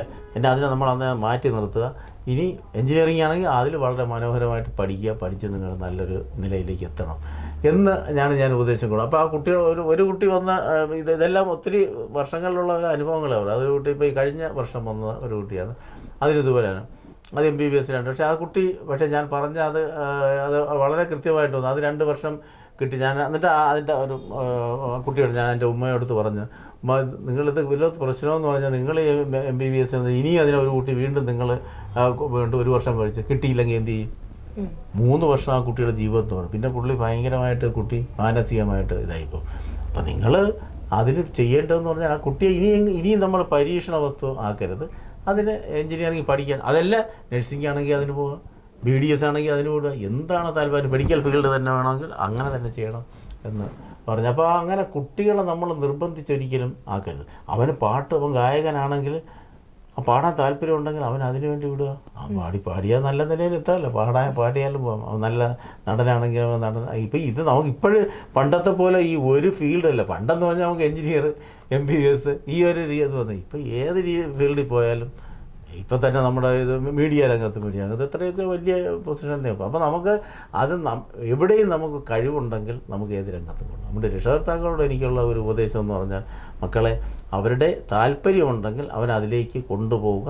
അത് ചില കുട്ടികളുണ്ട് 2ഉം കൂടെ കൊണ്ടുപോകാൻ പറ്റും. അതിപ്പോൾ ഒരു നല്ലൊരു കലാകാരൻ അവന് കലയും പഠനവും 2ഉം കൂടെ കൊണ്ടുപോകും. അങ്ങനെയുള്ള കുട്ടികളെ നമുക്ക് അങ്ങനെ ആ രീതിയിൽ കൊണ്ടുപോകും. അപ്പോൾ എപ്പോഴും അവരുടെ അഭിരുചിയെ എന്ന് പറഞ്ഞാൽ നമ്മൾ പറഞ്ഞു കൊടുക്കണം. അങ്ങനെ പോയി കഴിഞ്ഞാൽ ഇങ്ങനെ ഒരു പ്രശ്നമുണ്ട് എന്നുള്ളത് പറഞ്ഞു കൊടുത്ത് മനസ്സിലാക്കിക്കൊണ്ട് നമുക്ക് കൊണ്ടുപോകാം. അല്ലാതെ നിർബന്ധപൂർവ്വം ഒരു കുട്ടിയെയും ഒരിക്കലും അങ്ങനെ കൊണ്ടാക്കരുത്. അങ്ങനെ കൊണ്ടാക്കിയാൽ അവർ പ്രൊഫഷണൽ ഇപ്പോൾ ഒരു MBA ഡോക്ടറാക്കി അവരെ പിടിച്ച് പൈസയും കൊടുത്ത് MBBS ആക്കി വെച്ചു. അവൻ യഥാർത്ഥത്തിൽ ഈ ഡോക്ടർ എന്ന് പറയുന്ന ആ ഫീൽഡ്, ഡോക്ടേഴ്സിൻ്റെ ഫീൽഡിൽ പുള്ളി ഒരു ബാധ്യതയായിരിക്കും. കാരണം പുള്ളിക്ക് ഒരിക്കൽ പോലും രോഗികളോടോ അല്ലെങ്കിൽ മനുഷ്യ സമൂഹത്തോടോ എന്ത് കാണത്തില്ല, ഒരു പ്രതിബദ്ധതയില്ല, അവനൊരു കമ്മിറ്റ്മെൻ്റ് ഇല്ല. അവനൊരിക്കലും ഇപ്പം എന്ത് ചെയ്യാൻ പറ്റും? പൈസ ഉണ്ടാക്കുക, അല്ലെങ്കിൽ പൈസ കൊടുത്ത് ഞാൻ പഠിച്ച് പൈസ കിട്ടുക, ആ ഒരു മനസ്ഥിതി മാത്രമായിരിക്കും. അങ്ങനെ വരരുത്. നല്ലൊരു സമൂഹത്തിൽ നമ്മൾ ഏത് വിദ്യാഭ്യാസം രക്ഷകർത്താക്കളോട് പറയാനുള്ളത്, നല്ല മനുഷ്യത്വമുള്ള കുട്ടികളായിരിക്കണം. അവരെ മനുഷ്യന്മാരായിട്ട് വളർത്തിയെടുക്കണം. അല്ലാതെ അവരെ വെറും ഇങ്ങനെ നമ്മൾ അവരെ പറയുന്ന ഒരു അമുൽ ബേബികളെ പോലെ അവരങ്ങനെയല്ല. അവരത് മനുഷ്യത്വം, ആൾക്കാർ കൂടെ ഇരിക്കുന്നവരെ സ്നേഹിക്കാനും, പല നമ്മുടെ ശ്രീനാരായണ ഗുരുദേവൻ പറഞ്ഞ മനുഷ്യയാണ് ആ മനുഷ്യത്വം. നമുക്ക് ആ മനുഷ്യത്വം ഉണ്ടായിക്കഴിഞ്ഞാൽ തന്നെ നമ്മുടെ ഇപ്പോഴത്തെ തലമുറയിൽ ഒരുപാട് മാറ്റങ്ങൾ വരും. അല്ലെങ്കിൽ ഞാൻ ഒരു വീട്ടിൽ ഇപ്പോഴത്തെ കുട്ടികൾ ഒരു കുട്ടി അവിടെ വീട്ടിനകത്ത് പിന്നെ കസേരയിലെവിടെയെങ്കിലും ഇങ്ങനെ ഇരിക്കുകയാണ്. അപ്പോൾ അവിടെ ഒരാൾ കയറി വരുന്നു എന്ന് വെച്ചോളൂ. കയറി അവിടെ വന്നു കഴിഞ്ഞാൽ ചിലപ്പോൾ അവിടുത്തെ ഏറ്റവും അടുത്ത ഒരാളായിരിക്കും. ഈ കുട്ടി ചിലപ്പോൾ ഒന്ന് മൊബൈലിൽ കളിച്ചുകൊണ്ടിരിക്കുകയായിരിക്കും. അല്ലെങ്കിൽ ഈ കുട്ടിയെന്ന് പറഞ്ഞാൽ ഞാൻ പറഞ്ഞ 10, 20 അല്ലെങ്കിൽ 15 വയസ്സുള്ള കുട്ടി നോക്കിക്കൊണ്ടിരിക്കുകയായിരിക്കും. വന്നിങ്ങനെ നോക്കിയിട്ട് അതിൽ തന്നെ എന്താണ് വന്നത് ഒന്ന് എഴുന്നേറ്റ് ചെന്ന് ചോദിക്കുന്ന ആ ഒരു മര്യാദ നമ്മുടെ തലമുറയിലേക്ക് കുറവാണ് എന്നാണ് ഞാൻ വിശ്വാസം. അപ്പോൾ നമ്മൾ വരുന്ന ആളിനോട് എഴുന്നേറ്റ് ചോദിച്ചാൽ, അല്ലെങ്കിൽ എന്താണ് ചോദിക്കുക, അമ്മയുണ്ടോ? അമ്മയുണ്ട്. അച്ഛനുണ്ടോ? അച്ഛനുണ്ട്. അങ്ങനെയല്ല, നമ്മളവരോട് ചോദിക്കുക, എന്ത് വന്നു? ഇന്ന കാര്യത്തിനാണ് വന്നു, കയറിയിരിക്കുക, പോയി വിളിച്ചുകൊണ്ട് ആ ഒരു രീതിയിലുള്ള ഒരു പെരുമാറ്റം തന്നെ നമ്മുടെ കുട്ടികളിൽ ഉണ്ടാകണം. അതൊക്കെ പഴയ തലമുറയിൽ അത് കൂടുതലായിരുന്നു. അതങ്ങനെ തന്നെയാണ്. നമ്മുടെ പഠിപ്പിച്ച അധ്യാപകരെയൊക്കെ നമ്മളെ വെച്ച് 1ാം സ്റ്റാൻഡേർഡിൽ 2ാം പഠിച്ച അധ്യാപകരെ പോലും അവരെ മരിക്കുന്നത് വരെയും നമ്മൾ അവരെ കാണുമ്പോൾ ഇപ്പോഴും കാരണം നമുക്ക് നമ്മുടെ വിദ്യാഭ്യാസത്തിന് ആദ്യ പാഠം പറഞ്ഞു തന്ന അധ്യാപകരാണ്. അവരാണ് നമ്മളെ ആ ബേസ്മെൻറ്റാണ്. നമ്മളൊരു ബേസ്മെൻറ്റ് കെട്ടിയിട്ട് അതിൻ്റെ മുകളിൽ നമുക്ക് കെട്ടിടം പണിയാൻ പറ്റുള്ളൂ. ആ ബേസ് ഉണ്ടാക്കി വെച്ചിരിക്കുന്നവരാണ്. ആ ബേസ് മോശമായിരുന്നെങ്കിൽ നമ്മളാരും ഒന്നും ആവത്തില്ല. സമൂഹത്തിൽ ഒന്നും കൊള്ളാത്ത വളരെ ദുഷ്ടന്മാരായിട്ടോ മാറിപ്പോകുമായിരുന്നു. അതാണ് വ്യത്യാസം. അതുകൊണ്ട് മക്കളെ എല്ലാവരെയും നല്ല രീതിയിൽ മനുഷ്യത്വമുള്ള നല്ല വിദ്യാർത്ഥികളായിട്ട്, നല്ല സമൂഹത്തെ, മനുഷ്യരെ സ്നേഹിക്കുന്ന, സഹജീവികളെ സ്നേഹിക്കുന്ന, ആരെയും ഉപദ്രവിക്കാത്ത, ഇങ്ങനെയൊക്കെ ഉള്ള ഒത്തിരി കാര്യങ്ങളുണ്ട് സമൂഹമായിട്ട്. സാർ, ഇപ്പം നമ്മൾ കുട്ടികൾ ഒരു പ്രീ സ്കൂൾ തലത്തിൽ തൊട്ട് നമ്മൾ കുഞ്ഞുങ്ങളെ ഒരിടത്തേക്ക് കൊണ്ട്, അതായത് ഇപ്പോൾ നമ്മൾ അച്ഛനമ്മ ജോലി ഉള്ളത് കൊണ്ട് തന്നെ ആവാം കുഞ്ഞുങ്ങളെ നമ്മൾ ഒരിടത്തേക്ക് കൊണ്ട് ഏൽപ്പിക്കുന്നുണ്ട്. ഒരു പക്ഷേ അവിടുത്തെ ആ ഒരു ഡിസിപ്ലിൻ്റെ ഭാഗമായിട്ട് നമ്മൾ കുട്ടികളെ ഒരിടത്ത് ഇരുത്തുക, അല്ലെങ്കിൽ അവരുടെ ഒരു അവരെ മൊത്തത്തിൽ ഒരു രീതിയിൽ മോൾഡ് ചെയ്ത് നമ്മൾ മാറ്റുന്നുണ്ട്. പക്ഷെ അങ്ങനെ മോൾഡ് ചെയ്യുമ്പോൾ നമ്മൾ കാണുന്നത് നമ്മുടെ പണ്ട് കുട്ടികളിൽ ഇപ്പോൾ ഒരു ഒരു ഒരു പരിപാടി നടക്കുന്ന സമയത്ത് ഒരാൾ പാട്ട് പാടുന്നെങ്കിൽ അറിയാതെ തന്നെ കുഞ്ഞുങ്ങളുടെ ഭാഗത്ത് നിന്ന് അവിടെ ഒരു ഇൻപുട്ടാണ് ഇന്നീറ്റ് പോയി ഒന്ന് ഡാൻസ് കളിക്കുക എന്നുള്ളത്. അത് വളരെ ജോവിയലായിട്ട് അവർ നിൽക്കുന്നത് നമ്മൾ കാണാറുണ്ട്. പക്ഷേ ഇന്നത്തെ കുട്ടികൾ ആ ഡിസിപ്ലിൻ്റെ ഭാഗമാവുന്നത് കൊണ്ടാണോ എന്നറിയില്ല, കുട്ടികൾ വളരെ ഒതുക്കപ്പെടുന്നതായിട്ട് തോന്നുന്നുണ്ട്. സാറിന് അങ്ങനെ തോന്നിയിട്ടുണ്ടോ? കുട്ടികൾ ഡിസിപ്ലിൻ വേണം. കുട്ടികൾക്ക് നമുക്ക് ജീവിതത്തിൽ ഡിസിപ്ലിൻ വേണം. ഡിസിപ്ലിൻ ഞാൻ നേരത്തെ പറഞ്ഞ നമ്മുടെ വ്യക്തിത്വ വികസനം എന്ന് പറഞ്ഞാൽ ഡിസിപ്ലിനിലൂടെ. അപ്പോൾ ആ ഡിസിപ്ലിൻ എങ്ങനെയുള്ള ഡിസിപ്ലിൻ ആയിരിക്കണം? ഞാൻ നേരത്തെ പറഞ്ഞില്ലേ, ഒരു പ്രായമുള്ള ഒരാൾ വന്നു കഴിഞ്ഞാൽ അദ്ദേഹത്തിനോട് എങ്ങനെ പെരുമാറണം എന്നുള്ള അതൊരു ഡിസിപ്ലിനാണ്, നമ്മൾ മനസ്സിലാക്കണം. അപ്പോൾ അത് എവിടെ നിന്നാണ് കിട്ടുന്നത്? നമ്മുടെ സ്കൂളിൽ നിന്ന് മാത്രമല്ല, നമ്മുടെ വീട്ടിൽ നിന്ന് കിട്ടണം. നമ്മുടെ അച്ഛനും അമ്മയും, ഇപ്പം നമ്മുടെ വീട്ടിൽ അച്ഛനും അമ്മയും എപ്പോഴും വഴക്കാണ്, കുട്ടികളെന്തായിരിക്കും? അതാണ് നമ്മുടെ ഈ പഴയ കാലഘട്ടത്തിൽ അച്ഛനും അമ്മയും ഒക്കെ വഴക്കുകൂടും. അത് മക്കൾ കാണാതെ അവർ വഴക്ക് കൊടുത്തുള്ളൂ. അങ്ങനെ ആയിരുന്നു പണ്ട് കാലഘട്ടത്തിൽ. മക്കളുടെ മുമ്പ് അവരെ മക്കൾ കാണരുത് എന്നുള്ളതാണ് അമ്മമാർ. ഇപ്പോഴങ്ങനെയല്ല, അവരെ മുമ്പ് വെച്ച് തമ്മിൽ വഴക്ക് പറയും, ചിലപ്പോൾ അടിക്കും. അതുപോലെ തന്നെ ഈ ഞാൻ പറയുന്നത് ചിലപ്പോൾ ഒരു പക്ഷേ പുതിയ തലമുറയ്ക്ക് എന്നോട് തോന്നും, അതിന് ഇങ്ങനെ ഈ പോടാ വൈഫിനെ എടിയെന്ന് വിളിക്കുക, അതുപോലെ ഇടാന്ന് വിളിക്കുക. അങ്ങനെ അത് ഓക്കെ, നിങ്ങൾ അവരുടെ മുന്നിൽ വെച്ച് അത് പറഞ്ഞതിൽ ആ സംസ്കാരം തന്നെ ആയിരിക്കും കുട്ടികൾ വരുന്നത്. കുട്ടികൾ മുൻപ് സ്കൂളിൽ നമ്മൾ ഒരിക്കലും നമ്മുടെ കൂട്ടുകാരെ എല്ലാം ഞങ്ങൾ പേരെടുത്ത് വിളിക്കുമായിരുന്നു. അവരെല്ലാം പേരാണ് നമ്മൾ വിളിക്കുന്നത്. ഇപ്പോഴങ്ങനെയല്ല. അധ്യാപകർ സ്കൂളിൽ തന്നെ ചിലപ്പോൾ അധ്യാപകർ ഇങ്ങനെ എന്നൊക്കെ വിളിക്കും. പക്ഷേ അത് ശരിയായ ഒരു രീതിയല്ല എന്നുള്ളതാണ് എൻ്റെ അഭിപ്രായം. കുട്ടികളുടെ മനോജ് ഇങ്ങനെ വന്നേ എന്ന് പേര് വിളിക്കുമ്പോൾ തന്നെ അവൻ ഡിസിപ്ലിൻ പറയും. കാരണം ഞാൻ സാറിന് എൻ്റെ പേരറിയാം. ഇപ്പം ഞാൻ ആ കാര്യത്തിലൊരു വീക്കായിട്ടുള്ള ഒരാളാണ്. എന്താണെന്ന് വെച്ചാൽ ഞാൻ ഈ ഇത്രയും പഠിപ്പിച്ച എല്ലാവരുടെയും പേരറിയാം. പക്ഷേ കുറേ പേരുടെ പേര് എനിക്കറിയാം. എന്തുകൊണ്ടാണ്?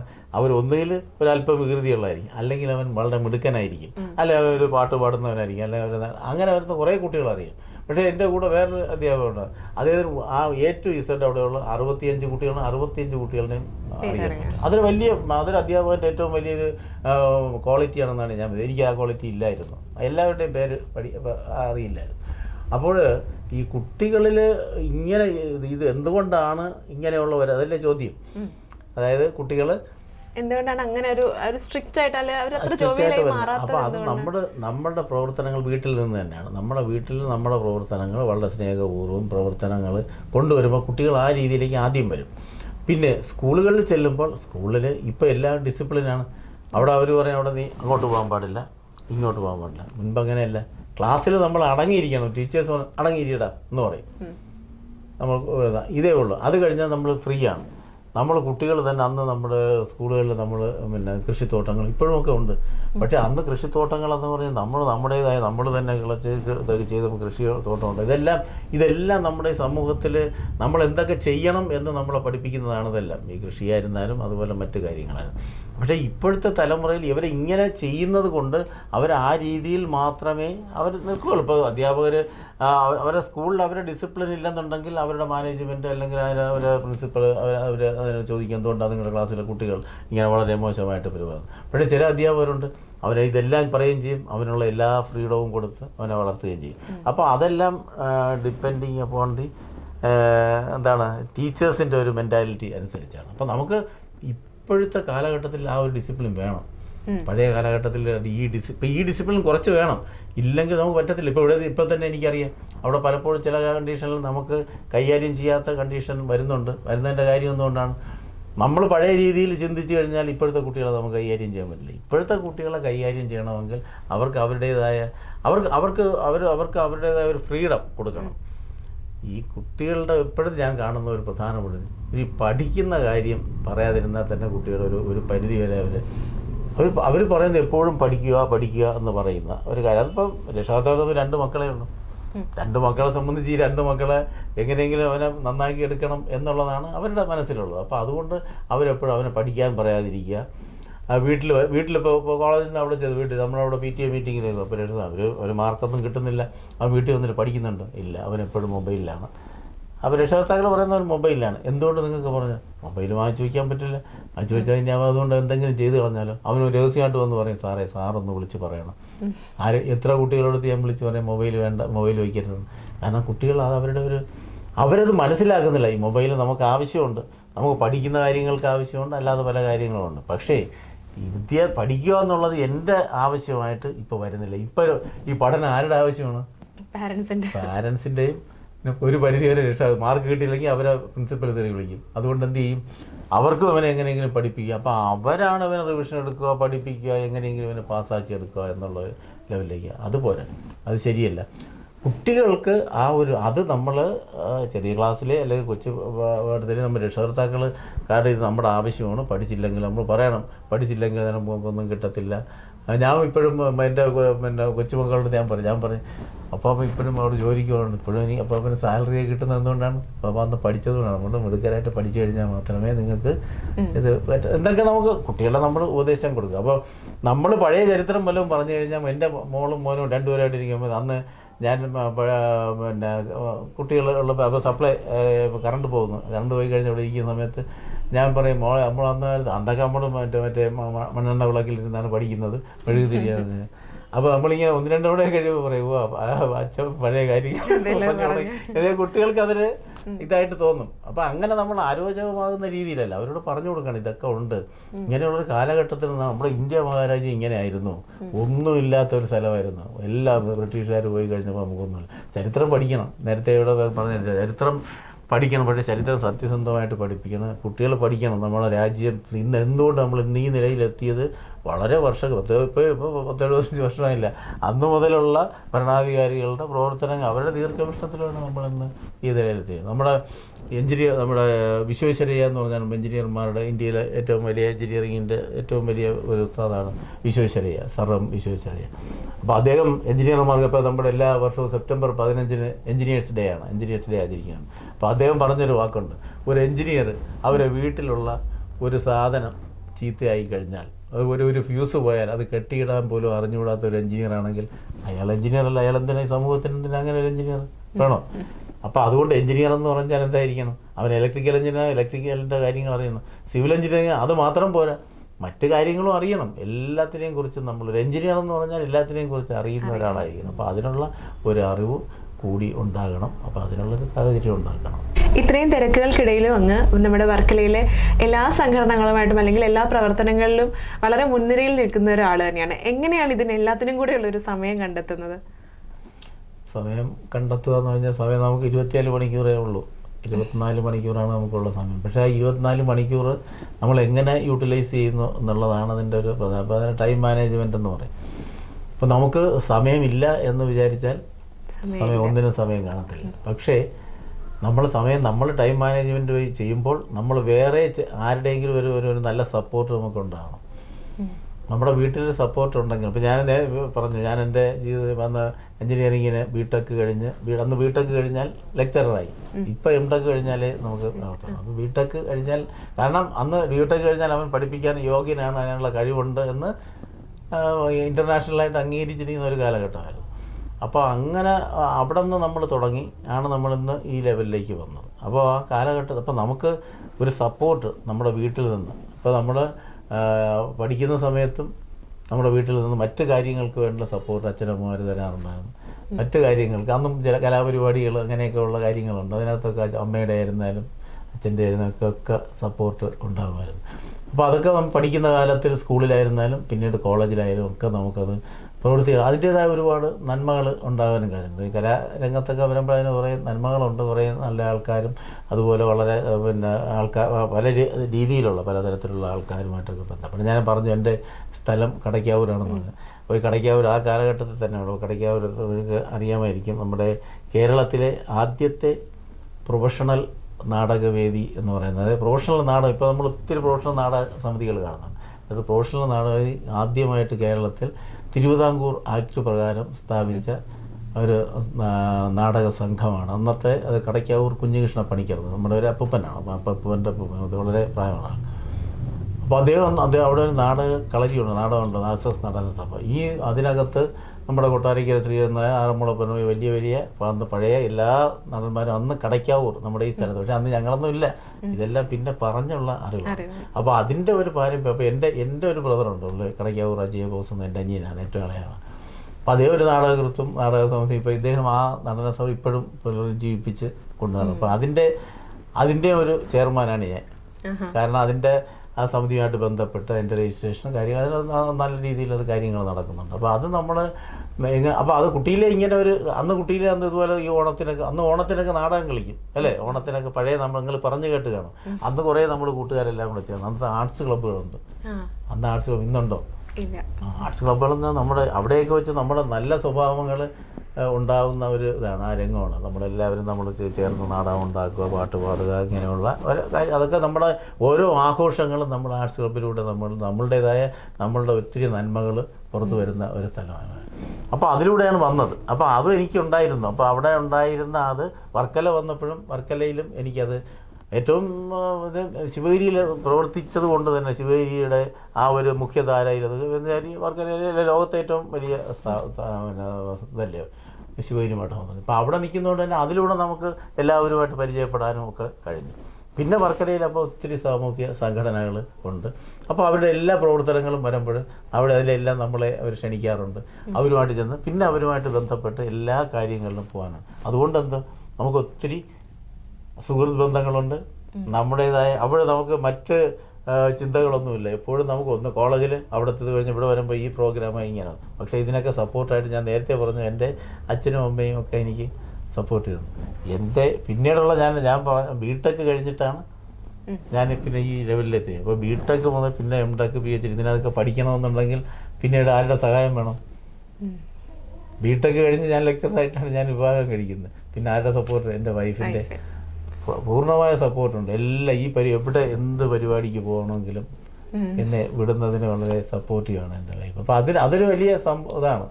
ചിലപ്പോൾ നമ്മുടെ വീടുകൾ ഇപ്പോൾ ഞാൻ ഈ അടുത്ത ഒരു കാര്യം കൂടി പറഞ്ഞു. ഈ അടുത്ത കാലത്ത് നമ്മുടെ ഒരു കോളേജിൽ PTA പാരൻസിന് വേണ്ടിയുള്ളൊരു പരിപാടി ഉണ്ടായിരുന്നു. അപ്പോൾ അതിൽ ക്ലാസ് എടുത്ത ഞങ്ങളവിടുത്തെ ഒരു എക്സിക്യൂട്ടീവ് ഡയറക്ടറാണ്. അദ്ദേഹം പറഞ്ഞാണ് അതേ ഒരു തരത്തിൽ ഇതുപോലെ ഒരു ക്ലാസ് എടുക്കാൻ പോയപ്പോൾ അപ്പോൾ അവിടെ ചെന്നപ്പോൾ കുട്ടികളുടെ ഇപ്പോഴത്തെ കുട്ടികളുടെ പറഞ്ഞു നിങ്ങളുടെ അച്ഛനും അമ്മയെയും കുറിച്ച് എന്താണ് നിങ്ങളുടെ അഭിപ്രായം എന്ന് ചോദിച്ചപ്പോൾ കുട്ടികൾ പറഞ്ഞത് എന്താണ്? ഒരു കുട്ടി പറഞ്ഞു അച്ഛനും അമ്മയും നമ്മളെ ഫിക്സഡ് ഡെപ്പോസിറ്റ് ആയിട്ടാണ് വളർത്തുന്നത്. ഒരു കുട്ടി പറഞ്ഞു. ഇത് കേട്ട് കഴിഞ്ഞിട്ട് വേറെ പുള്ളിക്കൊന്നും തോന്നില്ല. പക്ഷേ കുറേ പേരും കൈയടിച്ചെല്ലാവരും കൈയടിച്ചു എന്ന് പറഞ്ഞു കഴിഞ്ഞാൽ അത് അംഗീകരിച്ചു എന്നുള്ളതല്ല. ഫിക്സഡ് ഡെപ്പോസിറ്റ് എന്ന് പറഞ്ഞാൽ എന്താണ് ഉദ്ദേശിച്ചതെന്ന് മനസ്സിലായോ? അവർ കുറേ പൈസ കൊടുക്കുക, എഞ്ചിനീയറോ ഡോക്ടറോ ആക്കി, എന്നിട്ട് അതിനകത്തുനിന്ന് പൈസ വാങ്ങിക്കുക എന്നുള്ളതാണ്. യഥാർത്ഥത്തിൽ രക്ഷകർത്താക്കൾ അങ്ങനെ അല്ലല്ലോ ചെയ്യുന്നത്. അവരുടെ മക്കളെ നന്നാക്കണം എന്നുള്ള ഇതിലാണ്. അപ്പോൾ നമ്മുടെ കുട്ടികൾ ചിന്തിക്കുന്നത് അങ്ങനെയാണ്. നമ്മളെ അച്ഛനും അമ്മ അങ്ങനെ ചിന്തിക്കുന്ന കുട്ടികളുമുണ്ട്. മനസ്സിലായില്ലേ?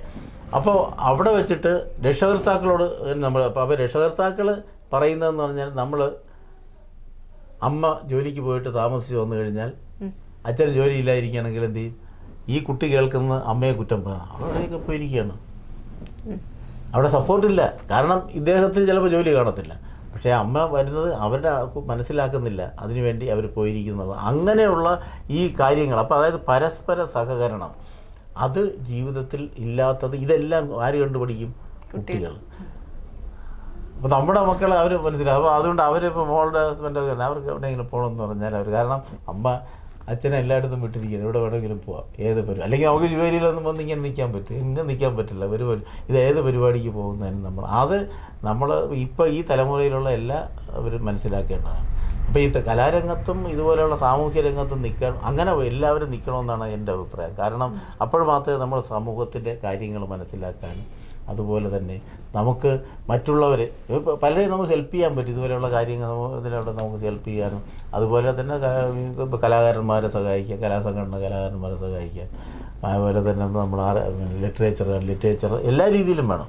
ഒരു ഇതിലെന്നുള്ള എല്ലാ രീതിയിലും എൻ്റെ അഭിപ്രായം അവസാനം വരെ നമ്മൾ മറ്റ് അസുഖങ്ങളൊന്നും ഉണ്ടാകാതിരുന്നു കഴിഞ്ഞാൽ ത്രൂ ഔട്ട് നമ്മളെപ്പോഴും വളരെ ലൈവായിരിക്കണം. അങ്ങനെ ലൈവായിരുന്നാൽ നമ്മളെന്നും സമൂഹത്തിൽ നിറഞ്ഞു നിൽക്കും. നമ്മൾ ഒഴിഞ്ഞു നിന്നാലോ, ഇപ്പോൾ ഞാൻ സർവീസിൽ നിന്ന് പിരിഞ്ഞു.